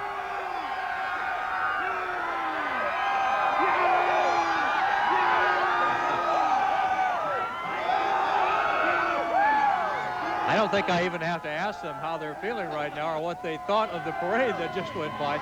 Anyway, you can see behind me just a mass of people who are trying to get inside the gate here outside the Metrodome. They'll be coming in for the Dome Rally. I'm not sure where we toss to next. Mark and Colleen, perhaps? Mark and Colleen. All right, Mike. I know a lot of people probably upset because they're missing those soap operas today, Colleen, but I can't imagine a better one that we've experienced over the last 9 days than this one. The days of our lives have been rather hectic and ones that have been unforgettable. You want drama. We had drama, I tell you. We've said it a million times. I know the players have been joking about how they're going to repair their ulcers over the off season, which in fact is not very long, is it? 4 months from today. In fact, they'll be at Fort Myers, Florida, experiencing their first taste of spring training again, and you know it'll go in a hurry, but I don't think anyone's going to mind it at all. And I know Jim Cott made a point a bit earlier as we look at the scene inside the dome here and outside. And I think the fans are starting to react to it more and more in the anticipation of the players finally making their way in here. But that Fort Myers facility, I think, really helped catapult in the minds of the players an idea that this is going to be something different. It was their first time there, and just the uniqueness of it, the brand new facility, and helped to sort of set the tone for what was yet to come. They're playing now Shake It Up, Baby, as in fact they do down here in the Metrodome. We're going to go right outside now to Darrell Savage, who... But Brian Harper is joining me now, the man who had that incredible throw late in the series. And a lot of people are saying that the defense sparked this team a great deal when the offense wasn't doing it at some points because of the Braves pitching. How important was that? Well, I definitely think our defense and our pitching really picked us up in the series. And that's kind of the way it was all season. And when we didn't hit, the pitching did great, and our defense, and that was a key part of our team. And it was just a great series, and it's been a great day.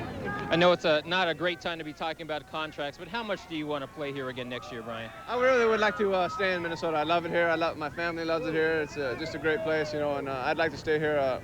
It's really kind of up to the Twins, you know, if they want me here. We'll have to see.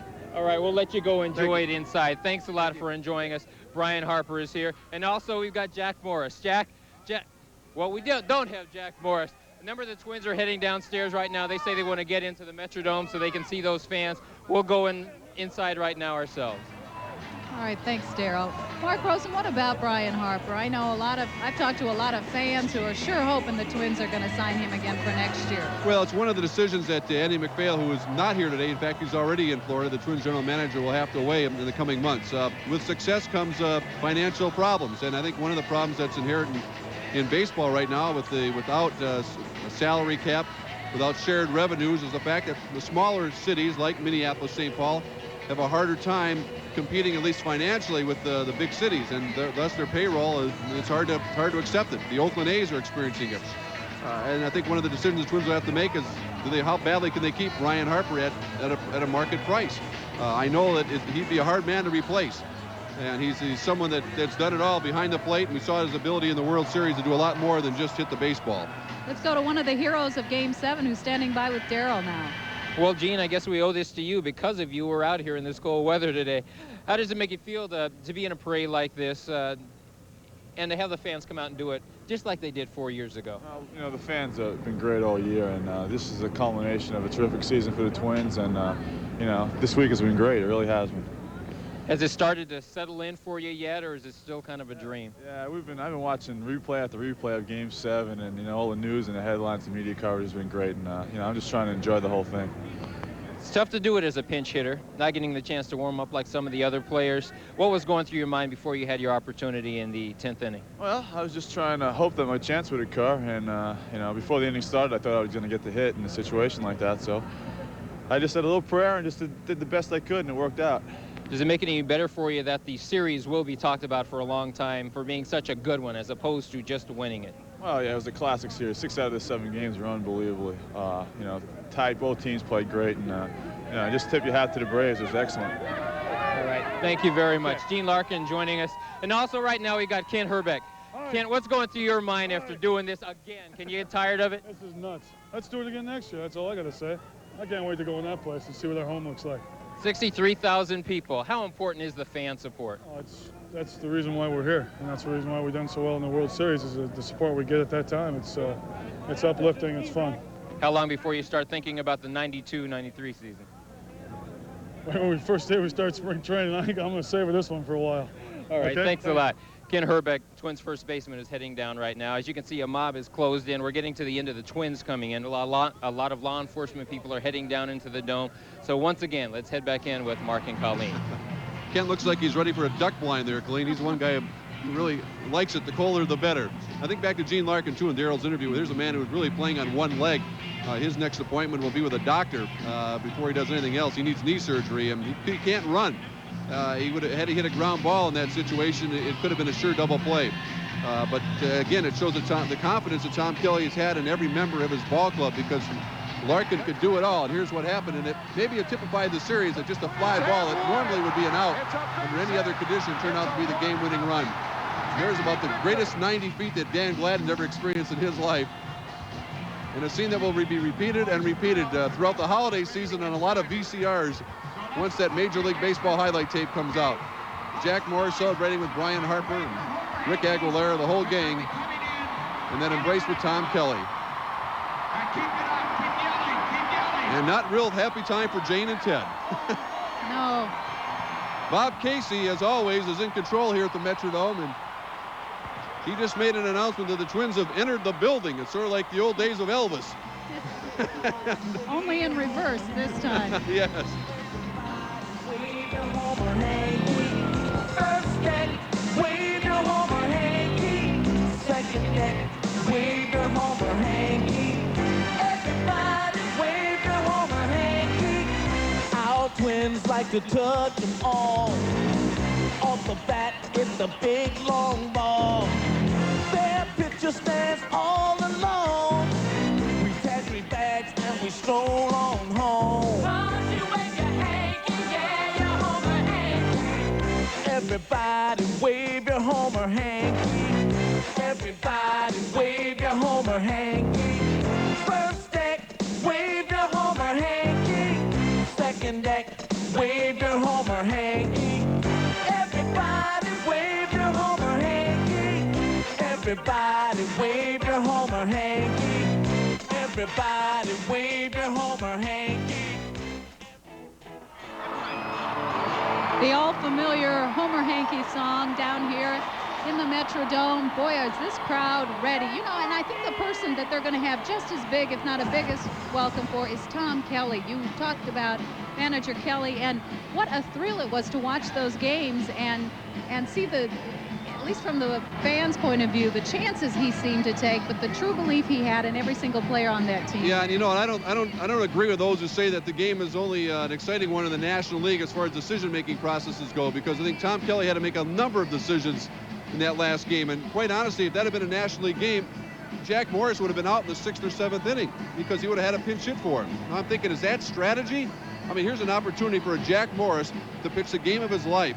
Why should a rule prevent him from doing that, to pinch hit for him? It just doesn't make any sense to me, and I'm glad that it showed that the strategy was still there in the American League, that Tom Kelly gave Morris to pitch the game of his life. And you're right, Tom Kelly will be man who will be honored, and you think back to, to early April when Tom Kelly was 2-9, Colleen, in the early part of the season after compiling the best spring training record in baseball, and a lot of people felt that his neck was on the line. I remember USA Today writing that maybe the manager next to be fired would be Tom Kelly.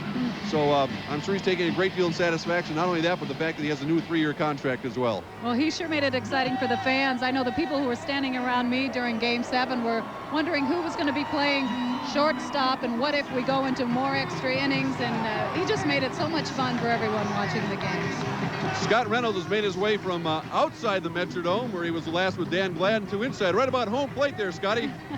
That's where we're at now, Mark, even though they've got the football field set up. The dome is nearing capacity right now.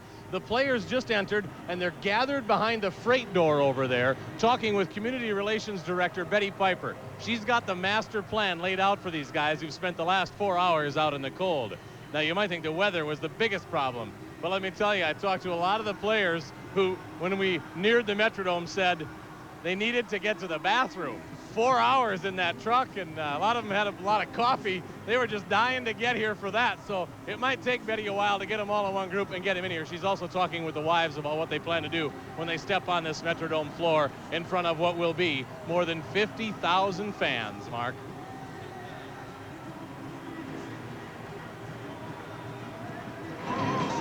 Mark? Yeah, I got you there, Scotty. Thank you. Appreciate it. That's a sort of an interesting little footnote to today's activities, and good thing. Well, let's hope the Metrodome has enough restrooms to accommodate what's been going on out there. Well, I don't think this crowd is going to mind waiting a few more minutes. I think that they're going to have the biggest problem today is going to be getting these folks out the door, because then they're going to know it's pretty much over for good, at least for a couple of months. Yeah, and again, it's so hard to let go, I think, for so many people because of what took place here. And the door is open now, where the Twins players will be arriving here in a minute. And a roar goes up. Good afternoon.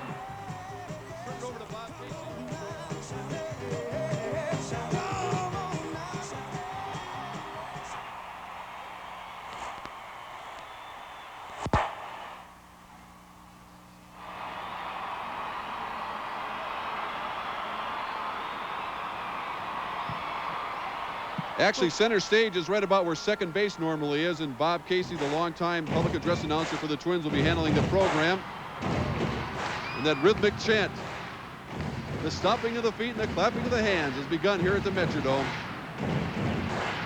where the Twins have yet to lose a World Series game. We're waiting for Bob Casey, who I believe is going to be the master of ceremonies here to... You know, Colleen, you think about this Metrodome, and hosting a World Series, a Super Bowl, and a Final Four in 1 year is, I think, unprecedented in sports. The much maligned Metrodome will be the site of the biggest 3 sporting events, team sporting events of the year. But I don't think it can get any more thrilling than it was here this past week, or perhaps even today for these fans. I heard you talking about comparing the World Series to the Super Bowl. To the Metrodome. Nothing to top it. Let's go down to Bob Casey. 1991 World Champion Minnesota Twins.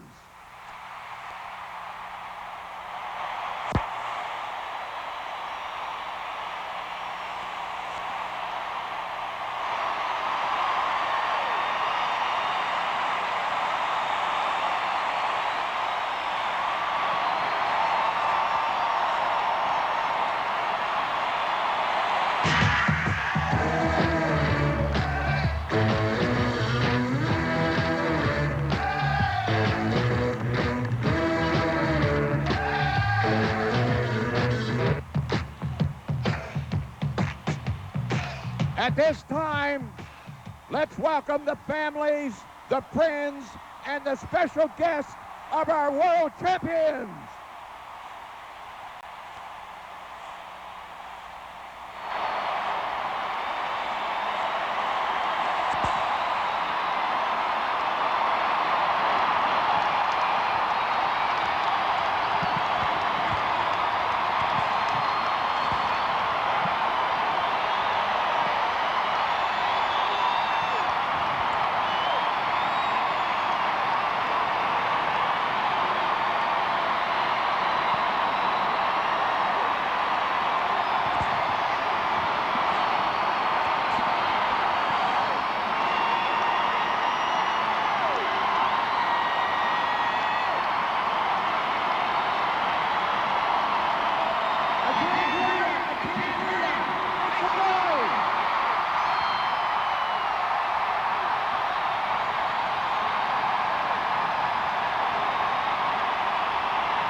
Before we bring on the team, we have a number of special guests that we would like to recognize at this time.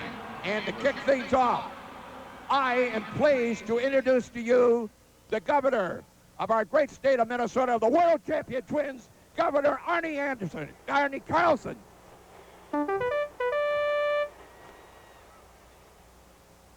Are we ready? All right. Are we ready? You bet. All right, are we going to welcome the Twins home today?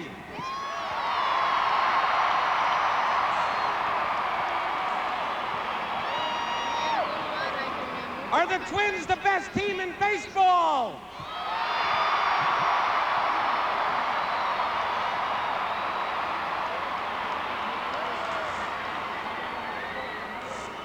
Now, when they come in, we're going to give them the most rousing welcome ever, right?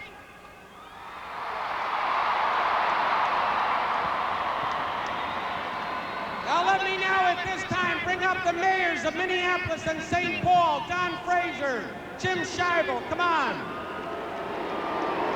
All right.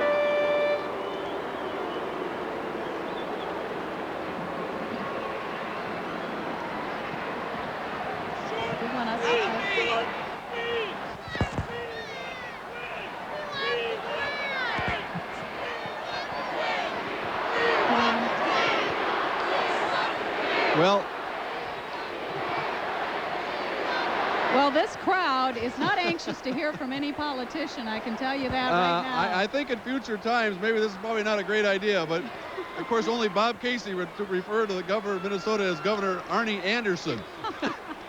Well, when this crowd realized that the folks coming through that door was not the team, they were a tad bit disappointed, and I think they're taking it out on the folks who are up at the podium now. Here's the proclamation. The entire United States owes many sleepless nights, tension headaches, and chewed fingernails to the 1991 Minnesota Twins and the Atlanta Braves.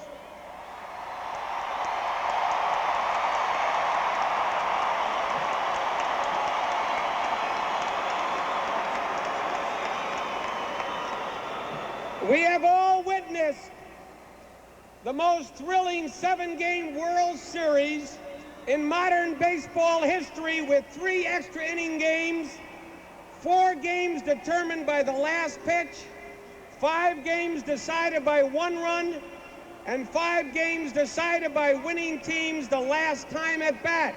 That's right. The 1991 Minnesota Twins, by going from worst to first, have once again proven that anything is possible.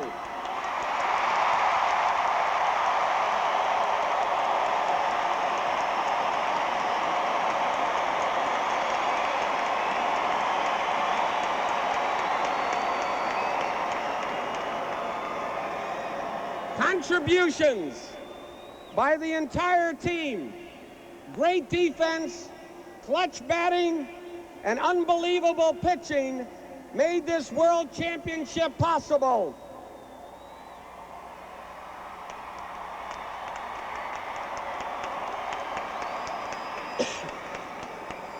The entire state of Minnesota can proudly boast that thanks to the tremendous endurance and skill of our Minnesota Twins, we are the champions.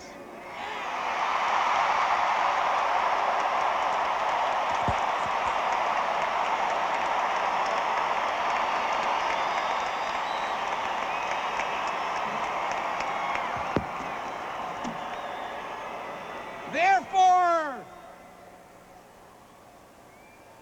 we now proclaim Tuesday, October 29th, 1991, to be World Champion Minnesota Twins Day.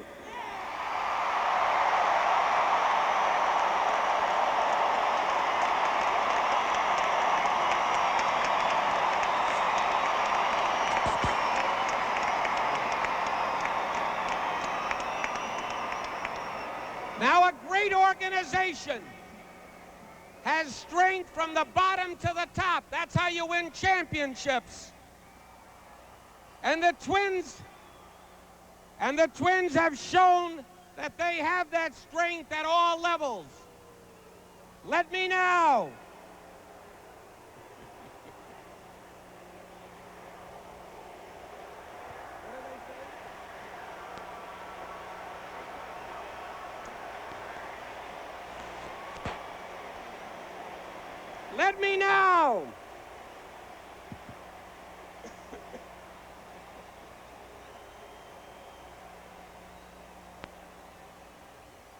Let me now introduce the owners of the Minnesota Twins, Carl and Eloise Pohlad.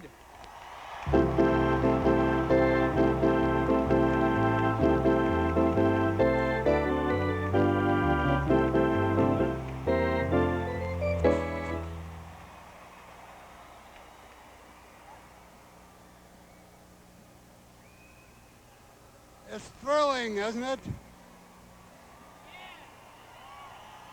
Louder. It's really thrilling. It's thrilling to me. This is a wonderful, wonderful day for all of us. And I can't tell you on behalf of the Minnesota Twins how much we appreciate all you fans that have supported us throughout the year. We couldn't have done it without you. And I might add, we're going to try and do it again next year to make it the third time.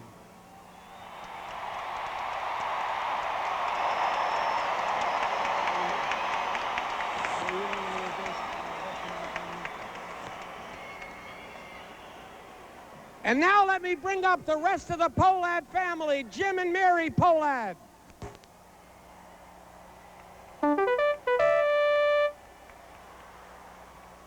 Bob and Becky Pohlad. And Bill Pohlad.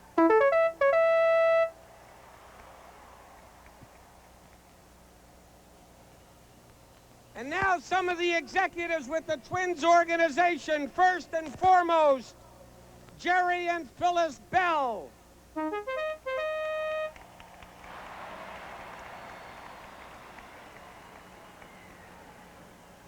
Thank you, Governor. Thank you very much. One thing I'd like to say is people have often asked, how can a team go from last place to first place? I can tell you the way it starts is with good people. Our players, best people to ever put on a uniform and play the game of baseball, and that's how it starts, with their families and with the players themselves working hard to do a good job at whatever they do. That's how they've become number one, and everyone can take an example from that. Thank you very much.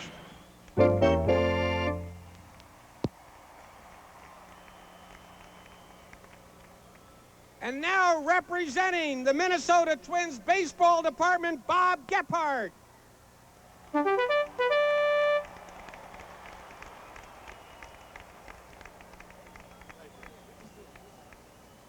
Ladies and gentlemen, we're all proud to be here today, and as a result of the outstanding talent that you have in your Minnesota Twins. the new additions to our ball club, the young players from our minor league system, and the ball players that have been here in the past. We have the world champion Minnesota Twins. Thank you.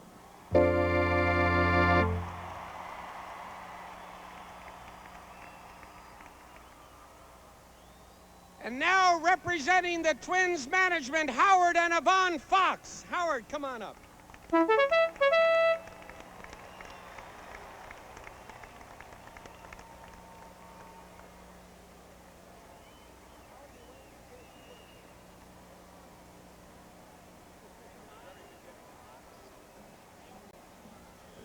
This is next to the best, most happy time I've ever had in my life. I guess 87 was the best, but you people have made it all possible, and we really appreciate your support. What a great state, what a great area. Thank you.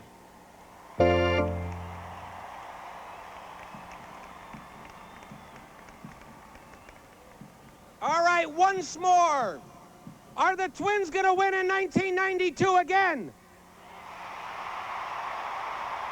You bet.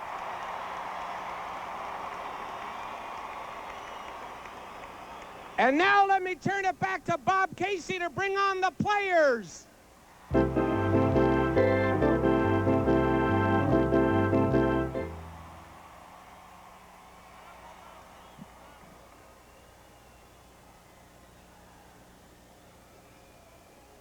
Are you guys having fun? Let's hear some noise.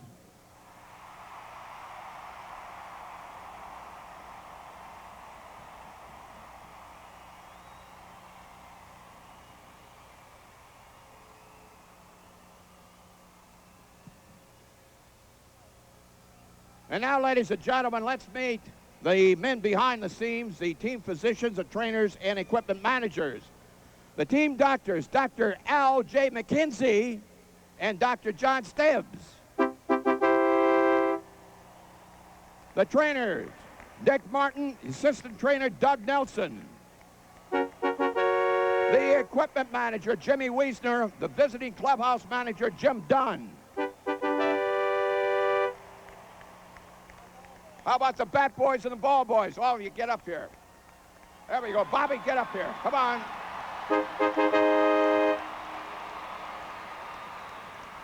You're watching the ceremony here at the Metrodome to honor the world champion Minnesota Twins. Right now, Bob Casey is introducing some of the people behind the scenes. This crowd is waiting for the team itself, and here they come.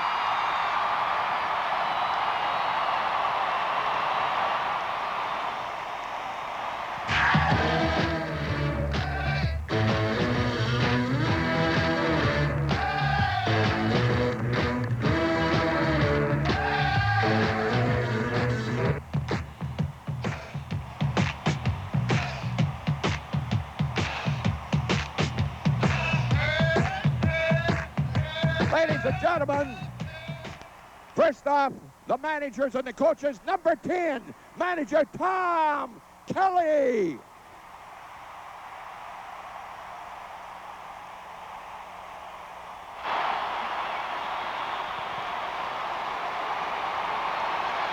Third base coach, number 35, Ron Gardenhire.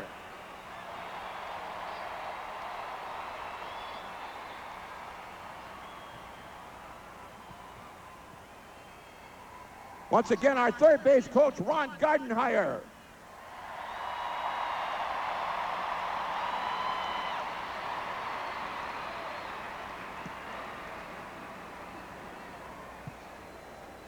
Number 6, batting coach, a future Hall of Famer, Tony Oliva.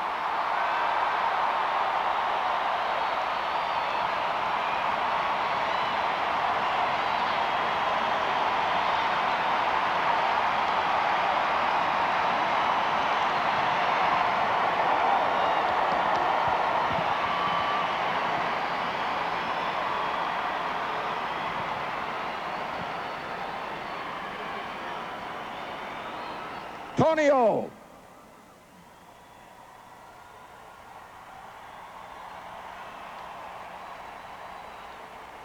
Our bullpen coach, number 43, Rick Stalmasic.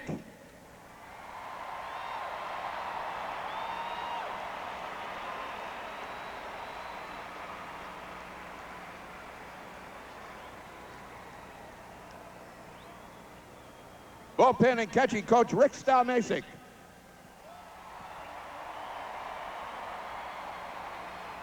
Our pitching coach, Dick Such.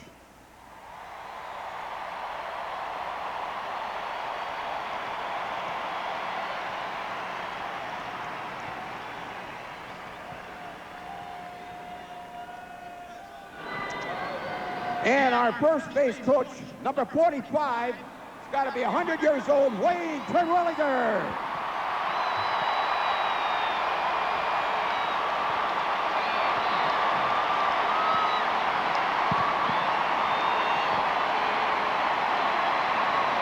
Now let's bring on the world champions of baseball.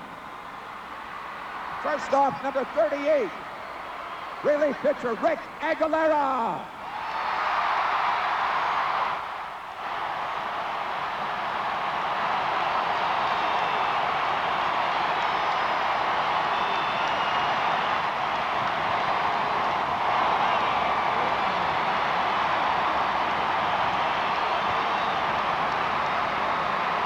Number 1, outfielder Jarvis Brown.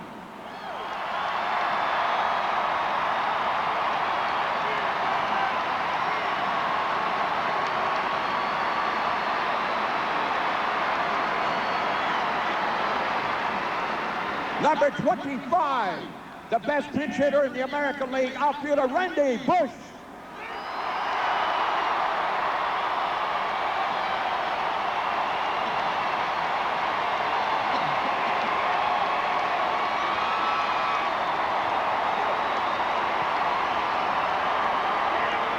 What a season this guy had, number 44, designated hitter, Chili Davis.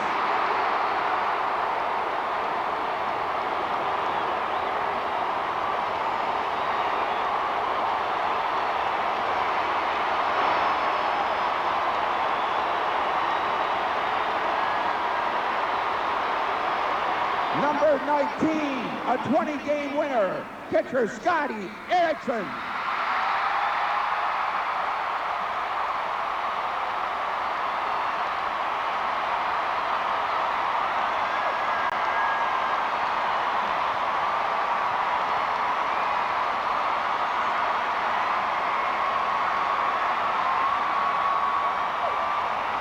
Number 7, the best shortstop in the American League, Greg Gagne.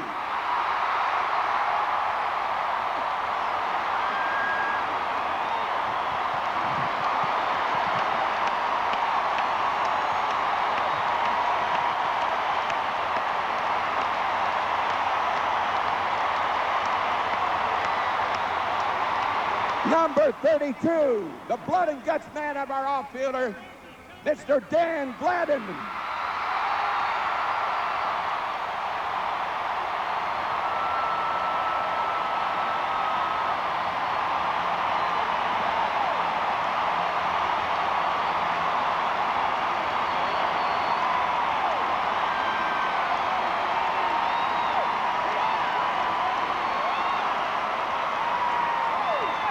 Number 53, left-handed relief pitcher Mark Guthrie.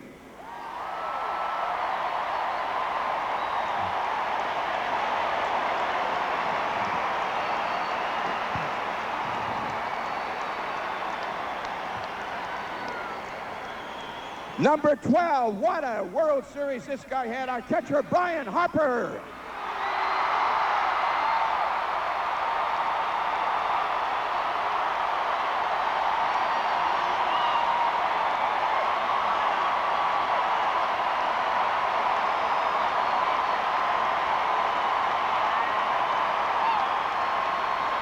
Number 14,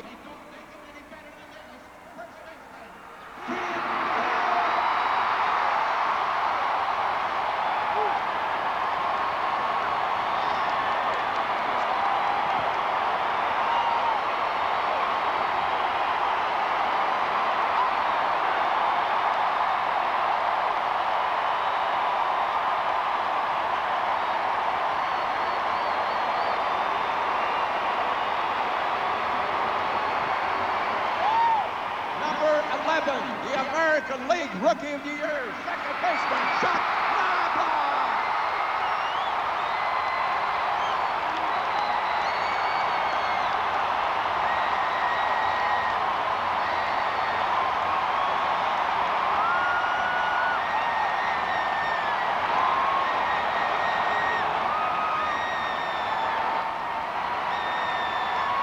Number 9, his base hit won it all, Gene Larkin.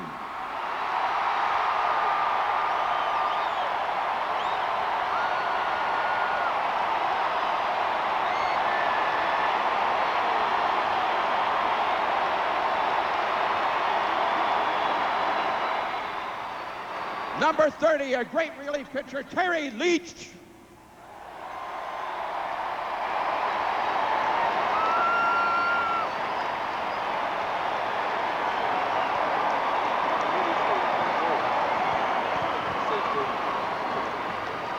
Number 31, rookie third baseman, what a World Series, Scott Leus.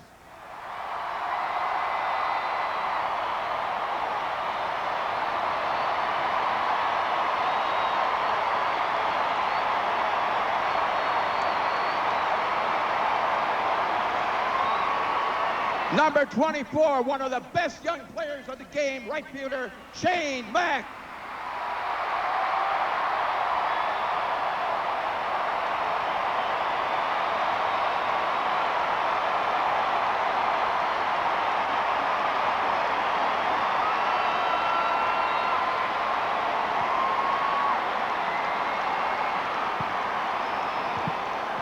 What can I possibly say? Number 47, the best, Jack Morris.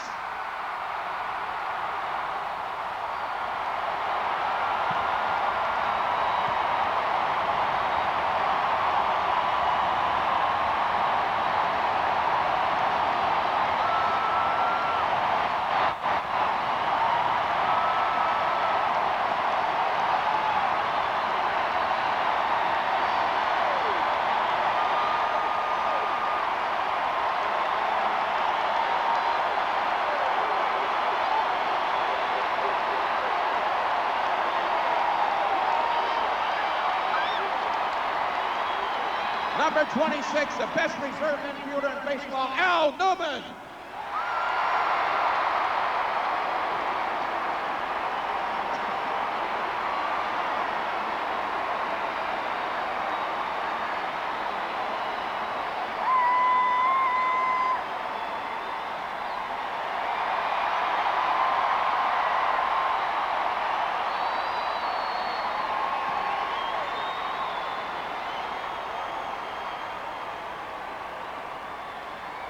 Infielder Al Newman.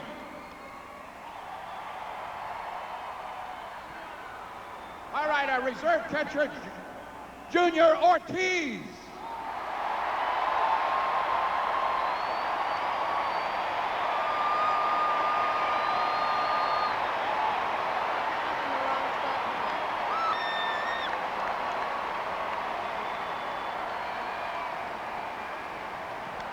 After playing with the Yankees and with San Diego, he's finally found a home. Number 13, third baseman, Mike Pagliarulo.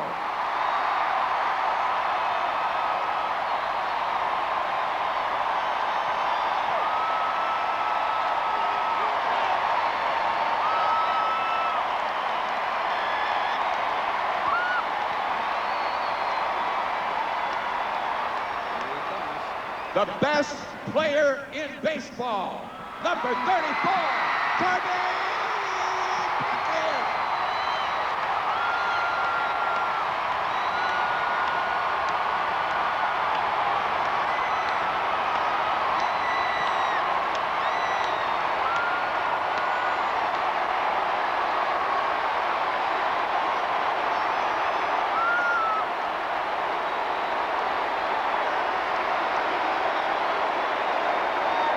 Number 18, reserve first baseman, Paul Sorrento. Paul Sorrento.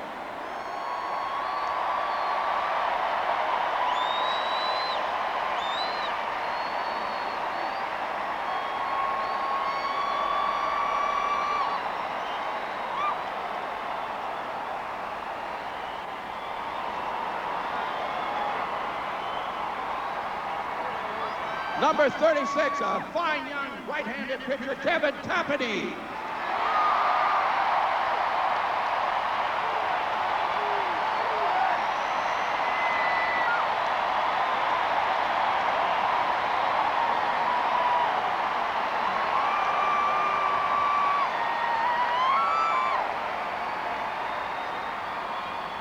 Number 15, reserve catcher Lenny Webster.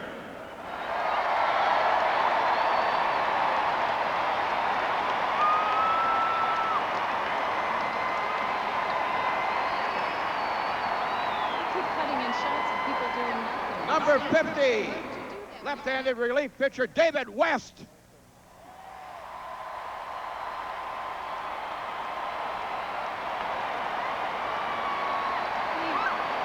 Probably 5 people who aren't on their feet, most of the ones who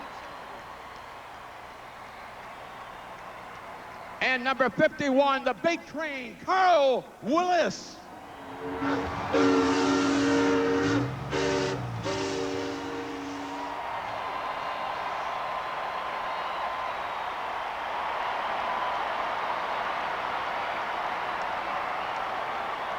Ladies and gentlemen, your world champions.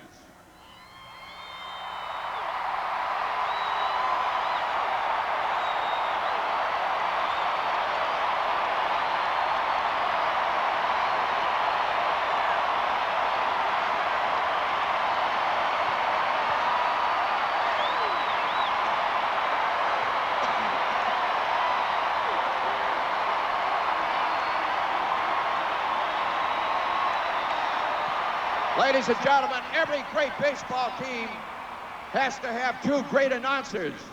And because we have WCCO radio in this town, we have 2 of the very best announcers that there ever was or ever will be. If you haven't met them before, here they are, Herb Carneo and John Gordon.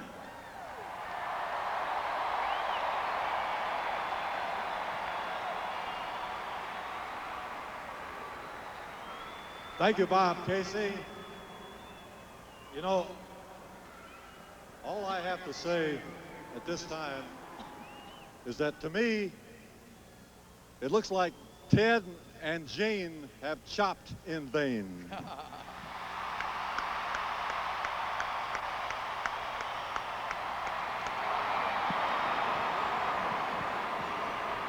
John, I'm sure you'd agree with that. It's a great day for Minnesota Twins players and all our fans, coaches, and manager. We're just having a great time, everybody. Thanks for coming out.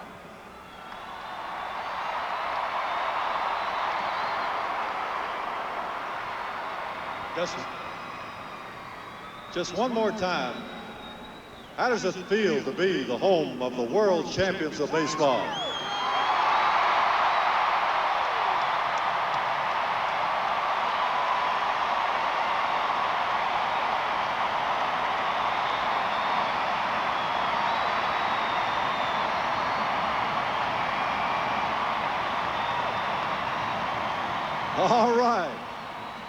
All right, that's good enough for me. First of all, I'd like to call on our skipper, who is now undefeated in 2 World Series, Tom Kelly.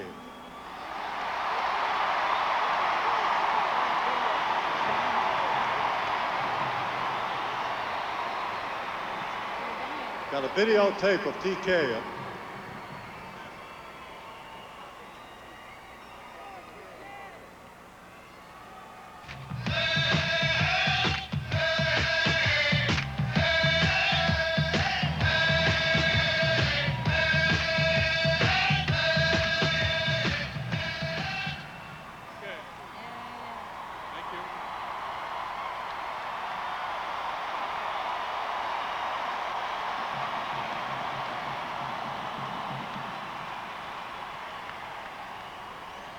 Well, TK, nothing special that I have to ask you that probably hasn't already been asked you.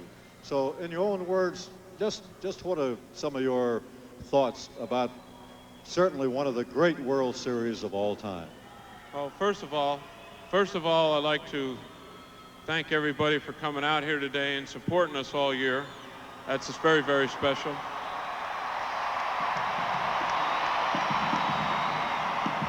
Okay, and secondly, we have to give a lot of thanks to the policemen, the state troopers in both St. Paul and Minneapolis who did such a great job. They were great.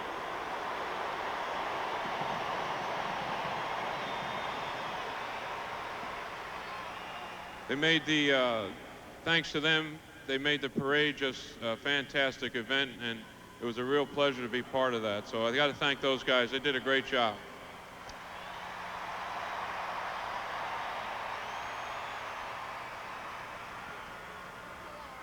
The World Series was a fantastic event. Enough's been said about the World Series. I just want to thank everybody that's involved. The ball players, they played with such enthusiasm to play as well as they did, and the tension that was involved in the games and the pressure that was involved. They really responded well to the situation, and I couldn't be more happier with my players. They did just a great job, and they make me a smart manager. Okay. Thank you. Tom Kelly, everybody. Thank you, TK. In just a moment, we'll have some words from Kirby Puckett, but right now, let's refer once again to the video screen upstairs.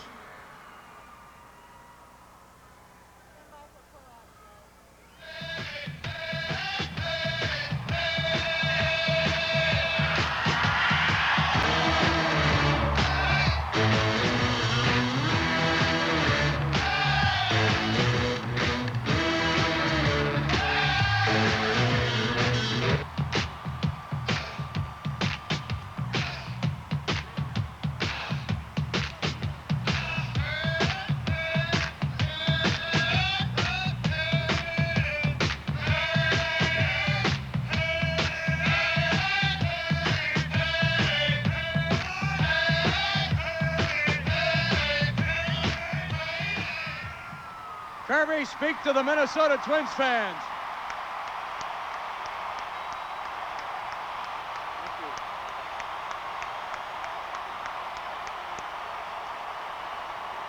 Thank you.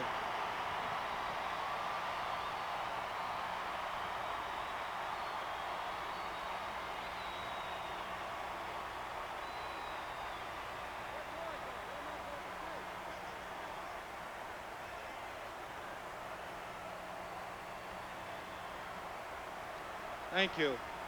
I'm supposed to ask you a question. Take us around the bases one more time, all right? Well, when we came back here, Gord, everybody was saying that we were going to lose and do this. And, of course, we were down 3-2. And I told people in Atlanta, I said, we're down 3-2. And we came out of St. Louis in '87 also. So I said, it's not over till it's over. And we came back here and we won.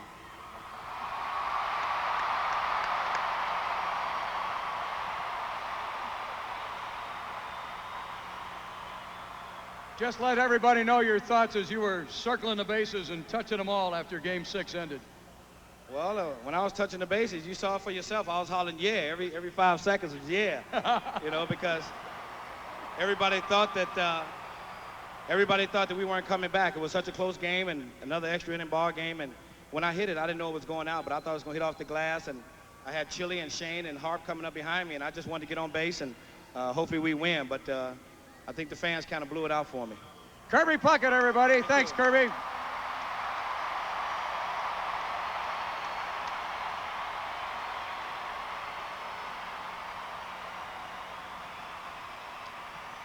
Ladies and gentlemen, once again, we direct your attention to the video screen and some shots of Gene Larkin.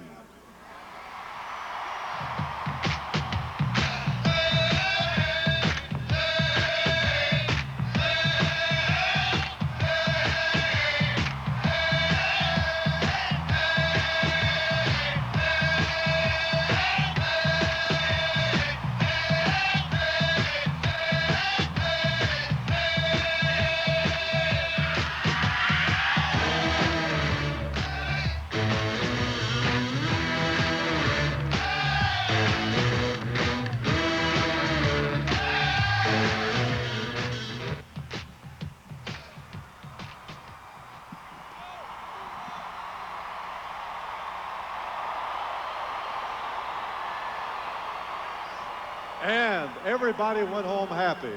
Didn't go home right away, but when we did go home, we were happy. And Gene, I'm sure the folks here would probably like to hear you, in your own words, recount what happened in that dramatic last of the 10th inning in Game 7. Well, before the inning started, I had an idea that I might be pinch hitting, so when Danny led off for the double, and they walk puck and they walk Kent. I didn't know what helmet to use. They were going to bring a left-hander in or a right-hander, keep paying you in there. And when they kept paying you in there, I decided, you know, swing at the first pitch if it's a strike and don't let them get ahead of me. And they threw me a pitch where I could hit it, and I took a cut, and everything worked out, and it ended a great World Series.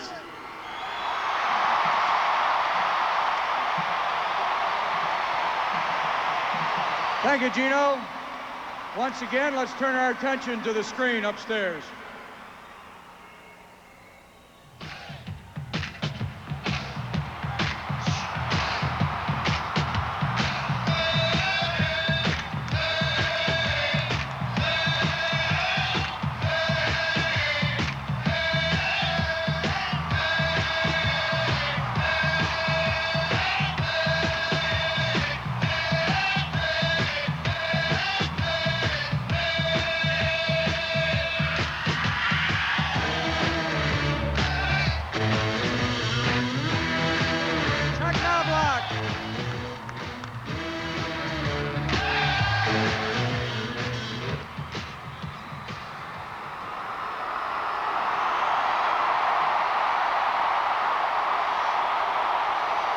Wave that, Homer Hankey.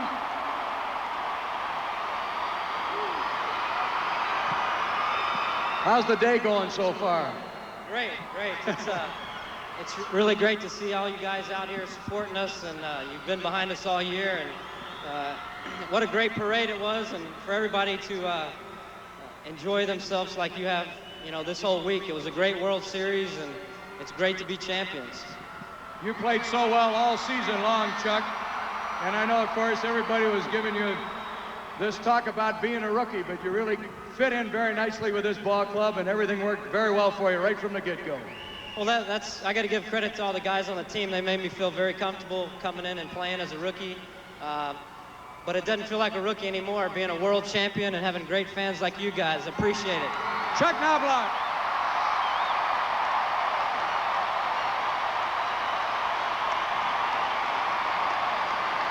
We turn our attention upstairs for a clip on Jack Morris.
Say something? Jack, I believe that you have probably started over 450 games in your big league career. Did anything come close to comparing with Game 7 of the 1991 World Series? Well, first of all, I think it's important for everybody here to understand that I might have stole the spotlight in the last game, but without these men behind me, there wouldn't have been a last game. There's no I in team.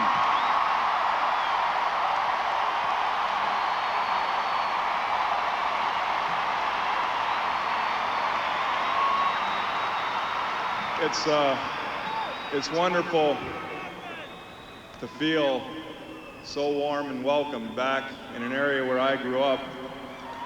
And I want you all to know how much I appreciate the way you treated me throughout the season, especially in the playoffs. It gave me inspiration to bring this day for all of us to enjoy. Thanks.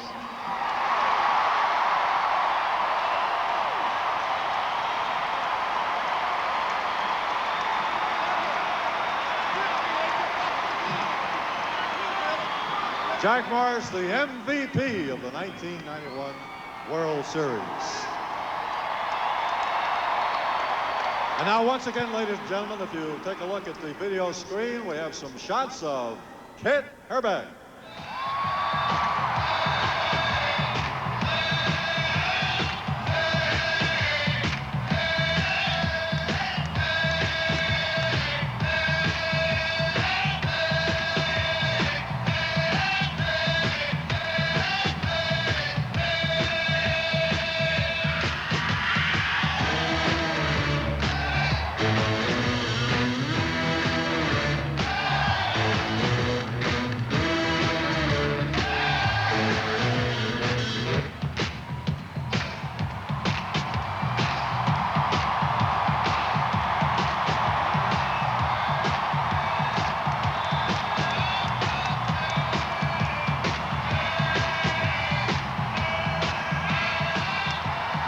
Ken Herbeck.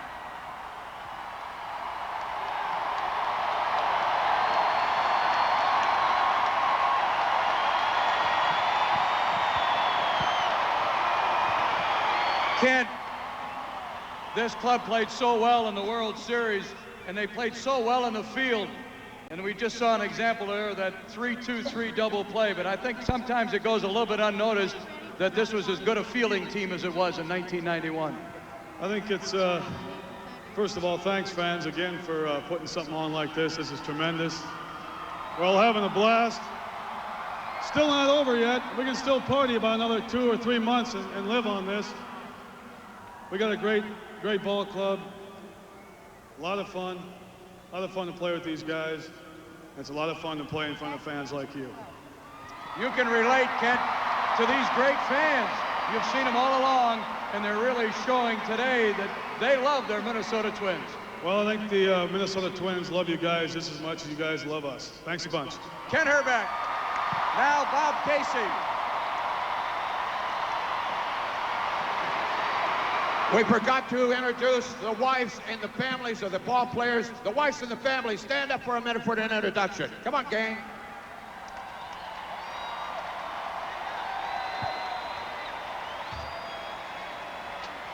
The wives, stand up, wives. Come on.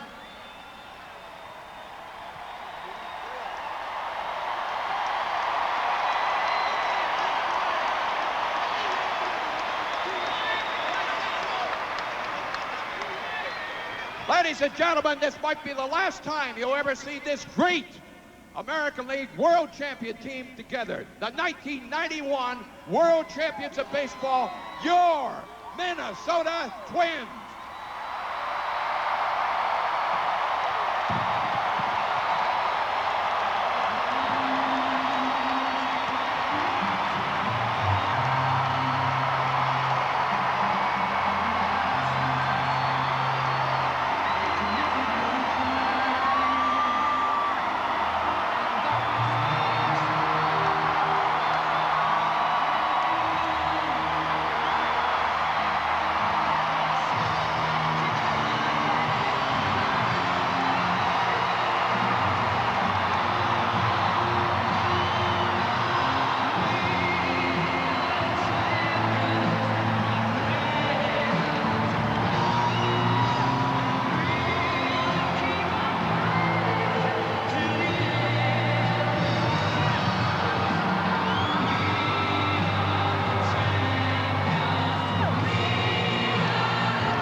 Ladies and gentlemen, we're missing two of our players. Steve Petrosian and his family's not with us, and neither is Gary Wayne, so let's give them a big hand. All right, one last lap around the field by our world champions. One last lap. You love me for that, I know.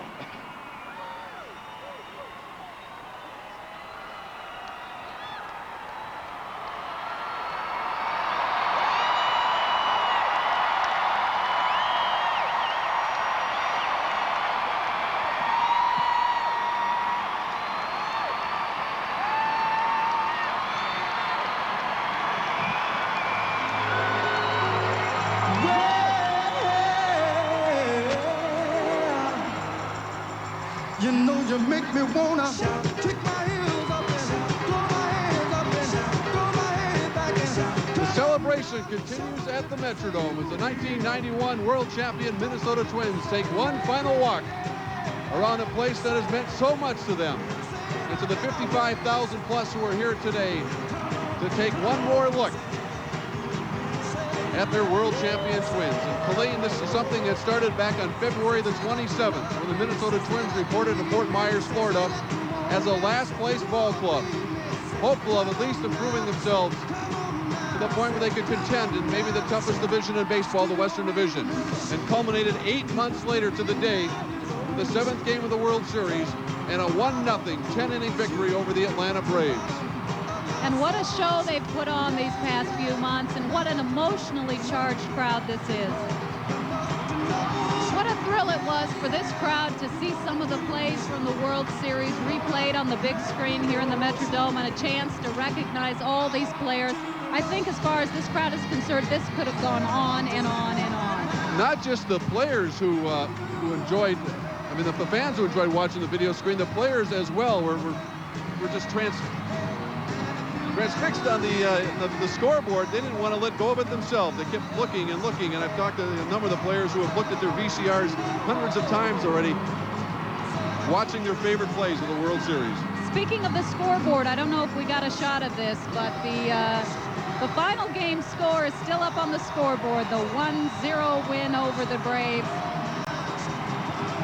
Well, I think the editorial in the St. Paul Pioneer Press may have said it best today when they said the Field of Dreams moved north from Iowa to Minnesota this agonizingly sweet October of 1991.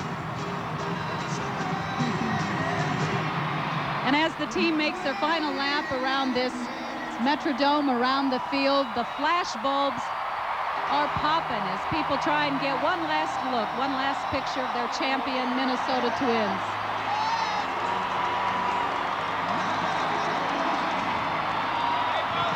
That was a look at the victory lap on Sunday night when the players just remained on the field after beating the Atlanta Braves. And here's one last look at the Twins in street clothes today. And Bob Casey may have said it best, but this might be your last look. Like it or not, there's just some natural attrition that takes place with baseball teams or any other successful sports team when this team will not be the same. But who can forget what happened in '91?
The totals on the board are correct. The Twins are world champions. Thank you and good afternoon. Well, Bob Casey's final announcement, the totals on the board are correct, as he says after every game. This is one to remember. 1 run, 10 hits, no errors for the Twins. No runs, 7 hits, no errors for the Atlanta Braves. And we saw, Colleen, both ends of the spectrum there as the players walked off the field. There's Jack Morris at the age of 36. A lot of people felt that his best years were certainly behind him when he came to Minnesota. It was considered a big risk to sign a guy who had come off 2 mediocre years, but in Jack's defense, he didn't have much help in Detroit the last couple of years. And the other end of the spectrum, we have a Chuck Knobloch, wide-eyed, coming off a spring training, spending all his time in the minors the year before, with the exception maybe of a couple weeks with the Twins. In fact, I remember Knobloch's first day at training camp. We were down there, and who did he face? Jack Morris in batting practice. Well, Morris was not about to take it easy on this rookie. He threw him one of those nasty fork balls that started about a chest high and ended up at his shoe tops. Knobloch walked out of there and just started shaking his head, and Morris sort of winked at him and went, "Welcome to the bigs, Rook." Well, there's a situation where both men contributed mightily to the cause. Oh, what a wonderful afternoon this has been. Scott Reynolds is down on the field. Let's go down to Scott. Thank you, Colleen. It seemed the team really enjoyed this just as much as the fans. In fact, when Ken Herbeck stepped off the bus this morning at Holman Field in St. Paul, he had his little handy cam rolling just like he did when he walked onto the field here at the Metrodome, trying to capture all these moments that he knows he'll cherish the rest of his life. A lot of the volunteers who helped out all the way from Holman Field in St. Paul to here at the Metrodome sneaked up to the players and tried to get autographs, and they gave them to everybody that they could, and those volunteers who gave so much time deserved that at least. And now this season has come to a close, and these players will go on from here to many different cities. Some of them will be staying here, of course, as well. And Chuck Knobloch said, next season, I'm buying a house up here. The Houston kid even will settle down in Minnesota as this team continues its success, it hopes, in the next year. Back to you, Mark and Colleen. I think it's so right when he says these players enjoyed it as much as these fans did. Greg Gagne doing cartwheels out onto the field today. They don't disappoint whether they're on the playing field or receiving the athletes. You know, and so much time that we end up spending on our nightly newscasts in sports talking about negotiating, renegotiating, who's going to come up with what contract, to the point where I know we get tired of to say nothing of the fans, but you spent some time in what's gone on the last couple of weeks, not just this series, but the Toronto series, and there's not one mention of, hey, how much money are we going to make out of this thing? All they want is that ring on their finger. That's what drives them. The salary takes care of itself. They're not worried about that. But these guys all are grown men playing a little boy's game. Don't ever forget that. And there's so much spirit that exists in Major League Ball today still. And there are guys who don't play the game with that sort of zest. But these guys were so excited yesterday because they returned to the Metrodome, not just to clean out their lockers, but to get that ring finger sized up. And come first game next year back at the Metrodome, that's when they'll be presented with those World Championship rings again.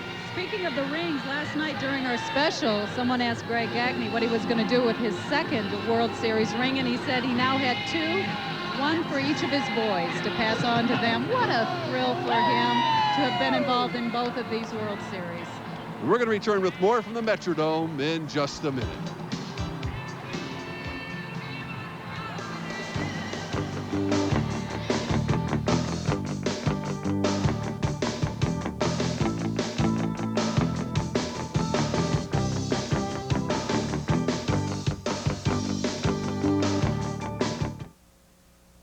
Well, as a consumer, you really don't expect tissues to be strong. They're supposed to be soft. Well, you can't have it both ways. Yes, you can. Now there's a new tissue that's soft and strong. Introducing Puffs Extra Strength. See what happens when you drop an ice cube on a wet tissue. Whoops. Now look at the wet Puffs Extra Strength. Unbelievable. I guess if it can hold ice, it can hold, well, you know. Let me give it the Dave test. It's really soft on my nose. I'm convinced. New Puffs Extra Strength. Put the best to the test. Through the years, the mothers of America have had a kind of medical training. Next. They've learned from countless doctors and pharmacists that the way to take care of a cough is with Robitussin. And now at home, the mothers of America are putting this advice to work. Next. Robitussin, recommended by Dr. Mom. Which Robitussin is right for you? Ask your doctor or pharmacist. I know whatever happens to me in my life is going to have something to do with Mr. Schultz. Power. Let me explain something to you in plain English. Ambition. I built this organization, the beer, the unions. Seduction. I'm not making it easy for you, am I? Betrayal. Oh, Weinberg's double-crossing us. It's the story of a man whose time has passed and a boy whose time has come. Dustin Hoffman, Nicole Kidman, Lauren Dean, Bruce Willis, Billy Bathgate. Rated R. Starts Friday at a theater near you. Into deep left center for Mitchell, and we'll see you tomorrow night. I tried to tell myself not to swing at anything low. He wants me swinging that changeup down and away. And I have been swinging at it all series, but I told myself I wasn't going to swing at it anymore. I was going to make him get the ball up and just try to put a good swing on the ball. And fortunately, got in there and it went out. Kirby, Kirby, Kirby. There's never been another athlete in the history of this state who's captured the hearts of so many fans from 5 to 50 and beyond, Colleen. You can't imagine that the noise can get any louder in this place until Kirby Puckett walks in, and then you realize that this roof is in great jeopardy of being blown off when he walked into this arena. 1984, Kirby Puckett was called up by the Twins, and he had to take a very long cab ride. I think it cost him about $80 from the LA airport to Anaheim. And he got out of the cab, went right in the uniform, didn't take batting practice, and got his first major league hit in 1984, and he hasn't stopped hitting since. It figures. and this crowd just went crazy for him, as they did all the Twins. I could just hear him talking to the cabbie. Come on, man, you got to get there. You don't understand, man. I got to get there. I got to play ball tonight, man. I got to get there. That's Kirby. He's always the same. Right now, Scott Reynolds is standing by with, I'm sure, some of those fans who love Kirby Puckett. Well, the fans are filing out here at this moment, Mark, but some of them are still around, and some of them who actually got to some World Series games. Did you get to a game during the series? Yeah, I got to game 6, and we were sitting right here, 15 rows back, and we were watching Kirby. All of a sudden, Kirby in the 10th inning, Jacks won. I couldn't believe it. Right down there in center field. It was incredible. How'd you get your ticket to get out here today, sir? Out here, I came to the parade in '87. I was in Game 7 right out here in left field. There's no question in my mind I was coming to this place right now. The Twins did it in '87. They did it in '91.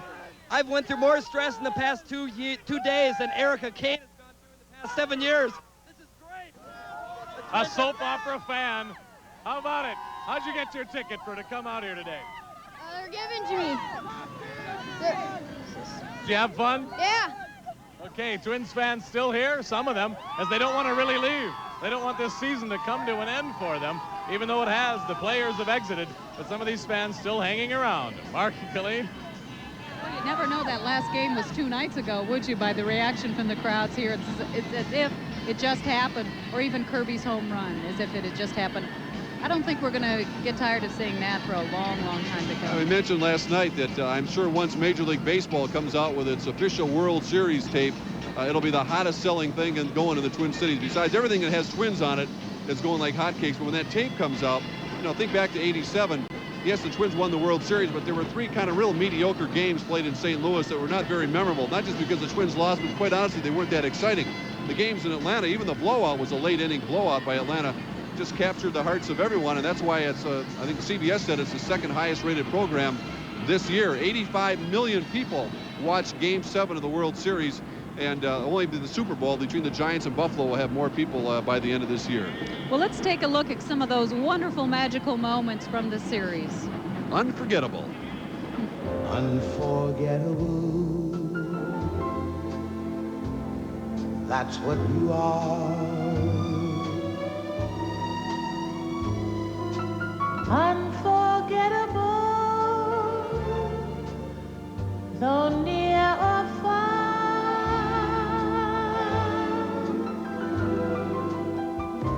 like a song of love that clings to me. How the thought of you does things to me never before. Has someone been more unforgettable in every way?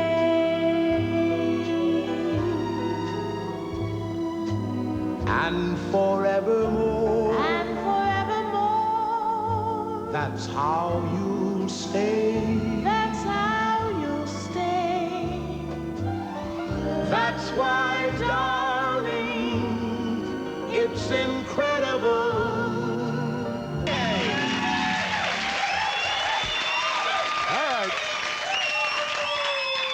Take a look at this. On Sunday night, in the 7th game of the World Series, our next guest pitched 10 innings of shutout baseball.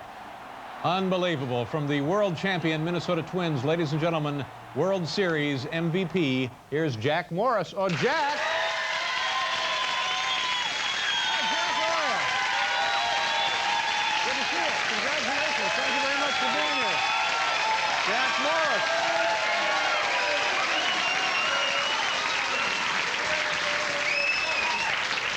Boy, oh boy, congratulations on everything. Congratulations on a great season. Congratulations on the series victory. And that 7th game, unbelievable. Have you ever participated in anything like that before? 10 innings of shutout baseball in the 7th game? No. Yeah. No, I haven't. Yeah. Let's talk a little bit about the dome. Everybody kept talking about the what do they call it? The Humphrey Dome, the Homer Dome, the Hanky Dome, the whatever that is. All those things. And I heard Lonnie Smith one night, I guess after you guys won the first 2 games in Minnesota, talking about different things that the dome did and different things that could be done to the dome that would throw off opposing players. Can you do stuff in there that bothers other players, other teams? I think what it does is it creates an atmosphere that people haven't seen yet. Obviously, the decibel level of noise gets way up there. I think you understand the noise, sure. And the fact that it's a canvas-type tarp roof, it's white, and the lights sort of shine at it or reflect off of it, and when the ball goes up, unless you follow the ball from the bat all the way up and down, take your eye off it, you lose it in the light. So But every park has little things you have to get accustomed to like that. Now, he was talking about they do something with the air conditioning in the late innings of the game. What, I mean, it's like you can't breathe? They suck all the air out, or what? Well, they misdirect the clean air from outside into our dugout, and then the bathrooms from our locker room are into their dugout. Very, very sophisticated bit of technology at work there. Now, those games, I think everybody really found them to be terribly enjoyable to watch. But as a player, what was that like? It was the same way. It was great. Yeah. Yeah, it was. But they were so tight, and I'm identifying, I'm thinking, if they bring me in, like in an extra inning game, I'm going to give up the winning home run. I'm going to drop the fly ball that scores the winning run. Now, do players want to be in there in that situation, or is it just, oh, please, don't hit it to me. Don't, I don't know. Well, if their name's David, they sit behind a desk once in a while, do they show? Their name's Jack, you want the ball, you go out there. Yeah, now you after 9 innings on Sunday night, you and Tom Kelly talked about whether you're going to go back out for the 10th. Was there a discussion about that in the dugout, or just kind of a casual? Well, Tom came up to me and said, Jack, that's it, you're out of the game. Yeah. And I kind of stood right up and said, no, I'm not. This is my game. I'm fine. I feel good. And he walked away and he said, geez, we can't, ask anything more of you. You've done your job, you're done. Right. And I looked at him and said, TK, those guys in the bullpen have been pitching this whole series. They've done a great job too, but they're just as tired as I am. I feel strong. And he looked at me, and Dick Such, our pitching coach, came over, and they had a little discussion, and he said, oh, go ahead, take There you the go, ball. yeah. And you would not have wanted it any other way? Not really. I mean, I look at it as my game to win or lose. And how would you have felt if you had not won the game? If the Braves had won, and you're in there and you're talking to your manager, but I'm serious, after you've had that conversation with Tom Kelly and you're saying, I want to be in there, and then they win, how would that have felt? Well, that's happened to me too. Yeah. I mean, I've lost games where I've told Sparky Anderson, hey, it's my game, and he said, oh, go ahead, I don't care if you lose. Yeah. And I did that a couple times. Did you guys get tired of seeing Ted Turner and Jane Fonda there? They're a cute couple. They are.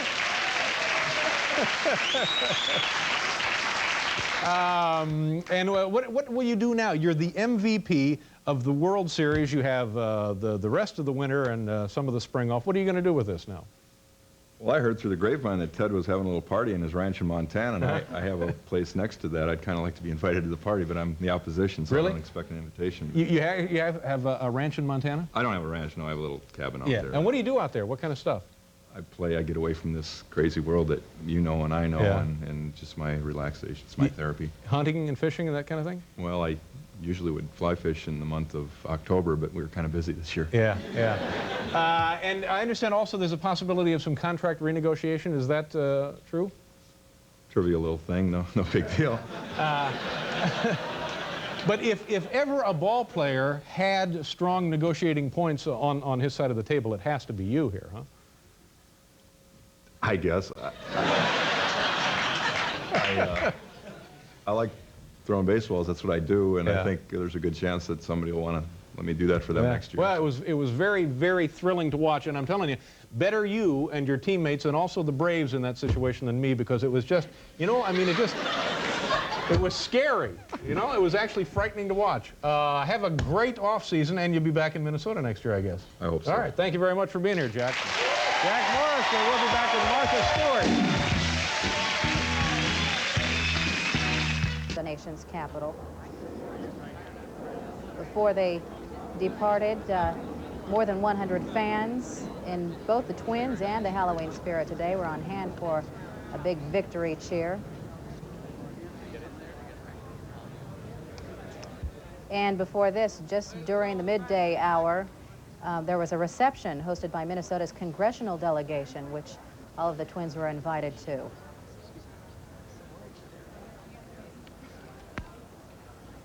Still waiting for a sign of President Bush. Tom Kelly. We'll listen in as the president joins the Twins, the Minnesota Twins, in the Rose Garden at the White House.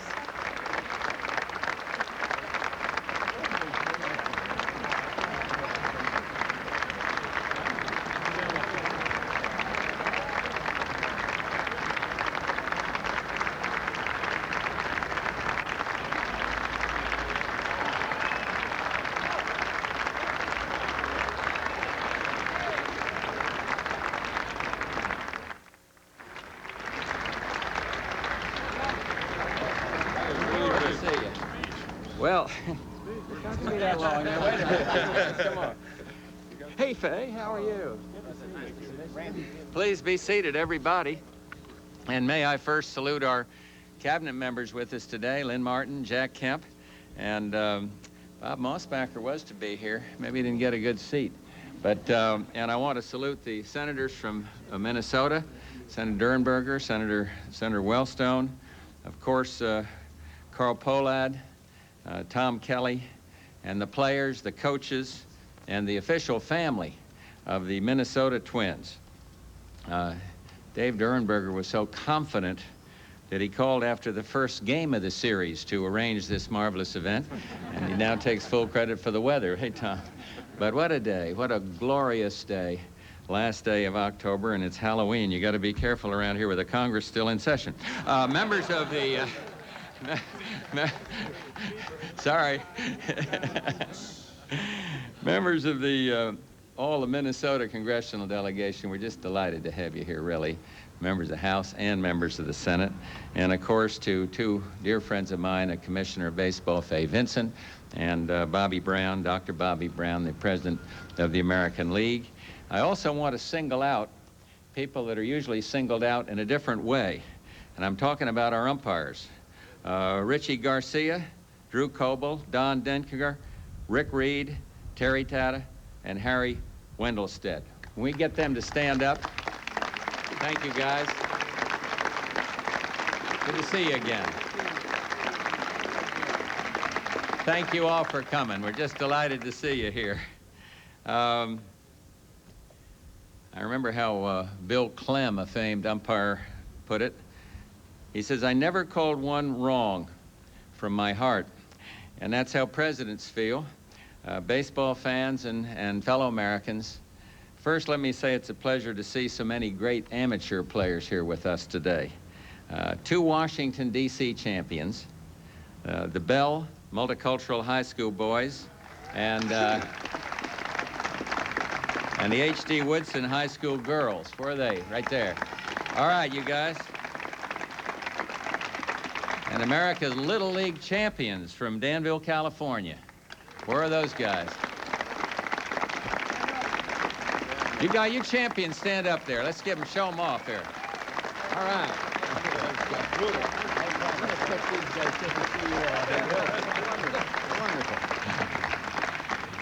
And we're lucky to have 4 Babe Ruth League championship teams with us today. They come from Cincinnati and Oakland, last year's World Series teams, and from La Crescenta, California, and Marietta, Georgia.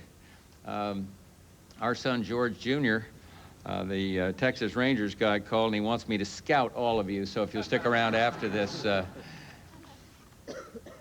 me welcome the authors of that championship season, the 1991 Minnesota Twins, a team that helped deepen America's love affair with baseball. It is absolutely wonderful what this ball club did for sports and for the spirit in our country.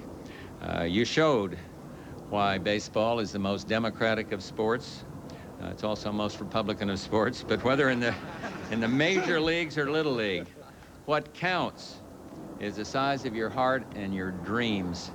And in 1990, I don't want to remind them of this, they didn't have their best year. They came in last in the West, American League West. And this year, they rose like Lazarus to win their division, beat Toronto in the playoffs, and then came the 88th World Series. And what a series it was. 5 games decided by a single run. 3 went extra innings. 5 games won in the last inning, and 4 in the last at bat. It was a series of indescribable tension, a fall classic for all time. And let me take a moment, incidentally, to talk about that other team in the World Series. What a season it was also for the Braves. What a tribute to character, to human character. They too went from worst to first. They too captivated this nation, and they made us hope that the series, like the season itself, would never draw to a close. Sadly, both now are over, but what memories you have given us of infielders, Chuck Knobloch and Greg Gagne, who I gather is not with us today. Chuck here. I think it was Abe Lincoln who said you can fool some of the people all of the time and all of the people some of the time, but it took Gagne and Knobloch to fool a base runner one time.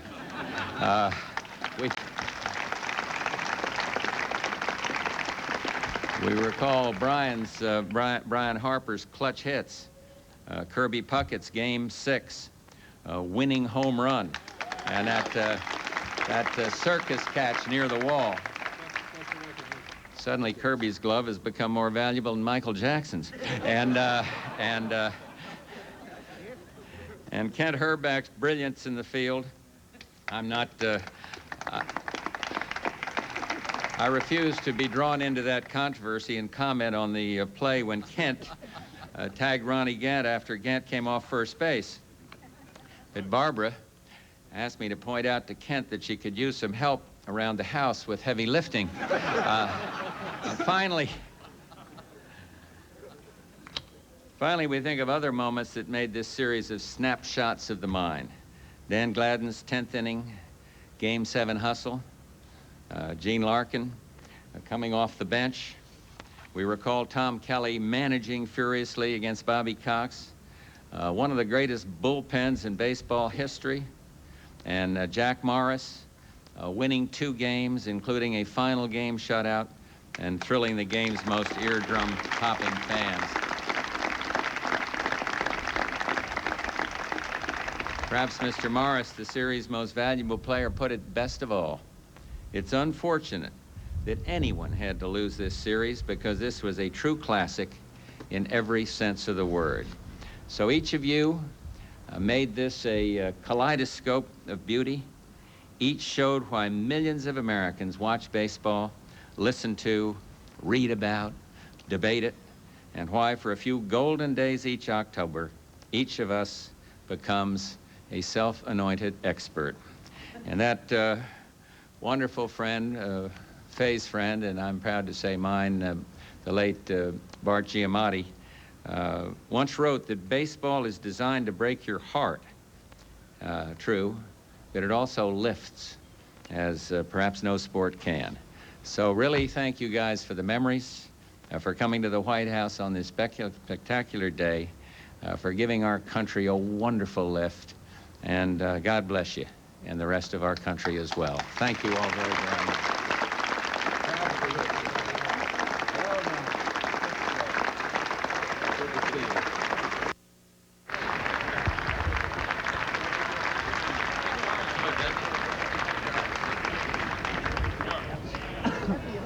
Well, thank you, Mr. President.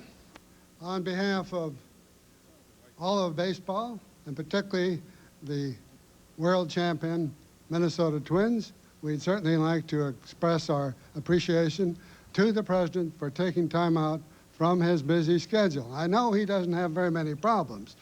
Based upon what I read in the paper, why the Madrid talks will probably be decided by some American and National League umpires. They might get further. But I'd just like to talk a little bit about baseball. Baseball, I don't consider it a sport. I always refer to it as a family culture. It's a family culture because, as we all know, it's a sport that all sizes, shapes, and forms can participate in, either as a spectator or as a player on these sand lots. And that's why it's a great, great popular game. And I'm proud to be a part of it. I'm proud to be a part of the Minnesota Twins. Our Twins kind of operate as a family. There's no bosses, there's no personalities, and I think I can attribute most of our success to the great family togetherness that we have. And I'd like to, on behalf of all of the Twins, thank you all for coming out here. And I know that baseball also is a game where families are involved. I speak of families. I think of the Griffiths family. I think of the Bush family, as you know. The Bushes own the, George owned the part of the Texas Rangers. We play them quite often. And I always tell George Jr., we always like to have him finish a close second to us. And on the other hand, we've had some great competitive games with George Jr.'s team, and it's just been a great series. President Bush, we would like to officially make you a member of the Minnesota Twins team. So if you'd come up here, we'd like to give you a Twins jersey. That's great. Thank you, sir. Beauty. The gentleman.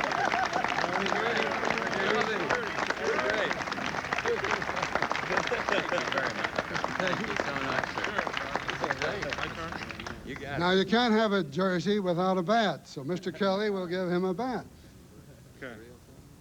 I'll just hand it to him. There's too many guys around. But on behalf of all the players and their families, and we'd just like to present this Kirby Puckett genuine C243 Louisville Slugger, powerized. That's great.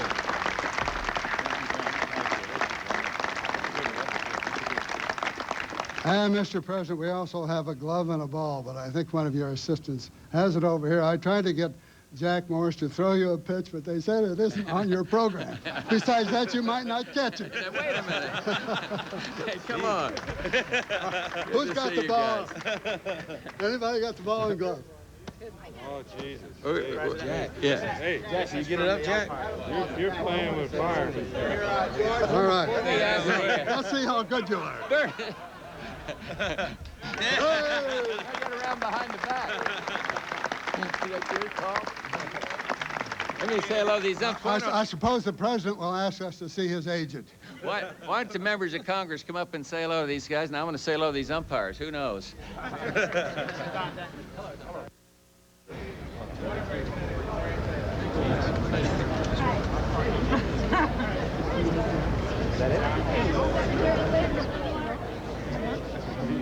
What you're seeing is the traditional exchanging of gifts between World Series champions, their team owners, managers, the team members, and the president.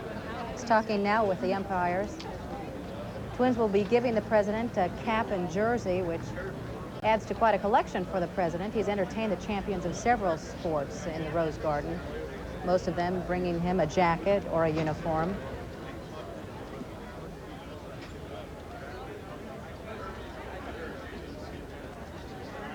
Again, a very upbeat President Bush, joking, now being named an official member of the team. President Bush earlier said that the Minnesota Twins helped deepen America's love affair with baseball. Now talking to Al Newman and Gene Larkin, Randy Bush. various members of the team.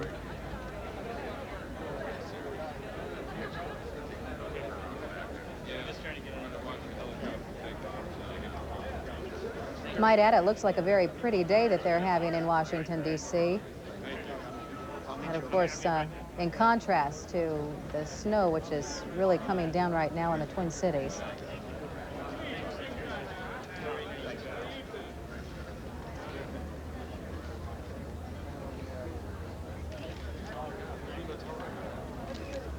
There's a wide shot of the crowd who has come to cheer on the World Series champions. President Bush now with Kirby Puckett.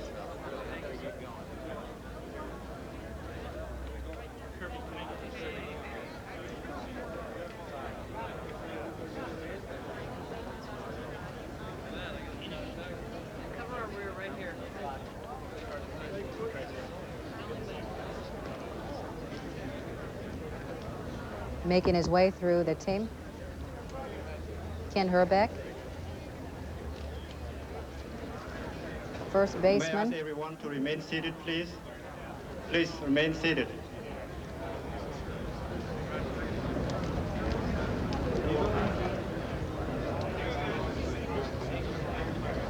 Of course, this is quite an honor for any champion of any World Series to meet with the president in the Rose Garden.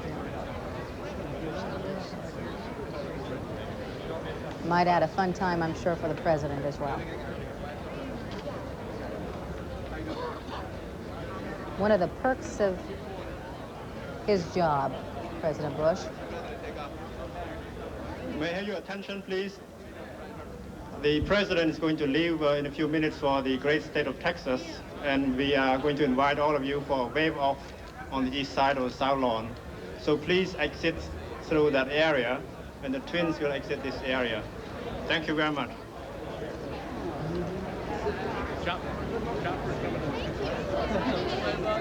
Again, President Bush making his way through the crowd. He, as announced, is on his way to Texas.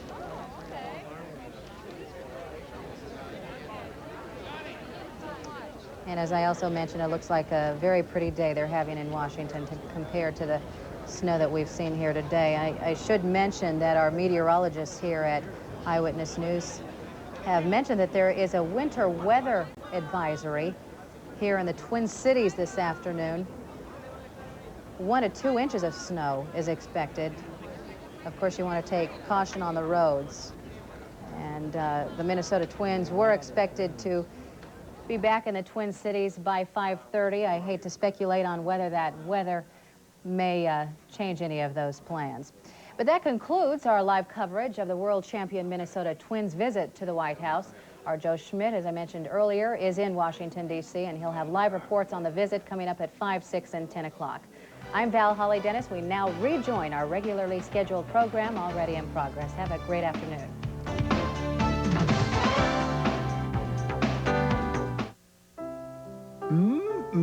Hot biscuits. Too bad you're cutting down on fat, remember? But hey, those were made with Bisquick Light. They have half the fat and all the taste. New Bisquick Light. Yes! We make it easy to say yes.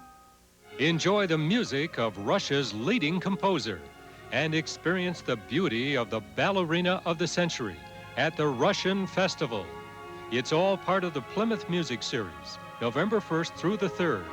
For ticket information, call 870-0943. Happy Halloween! We now join our regularly scheduled program already in progress. Asa, yes.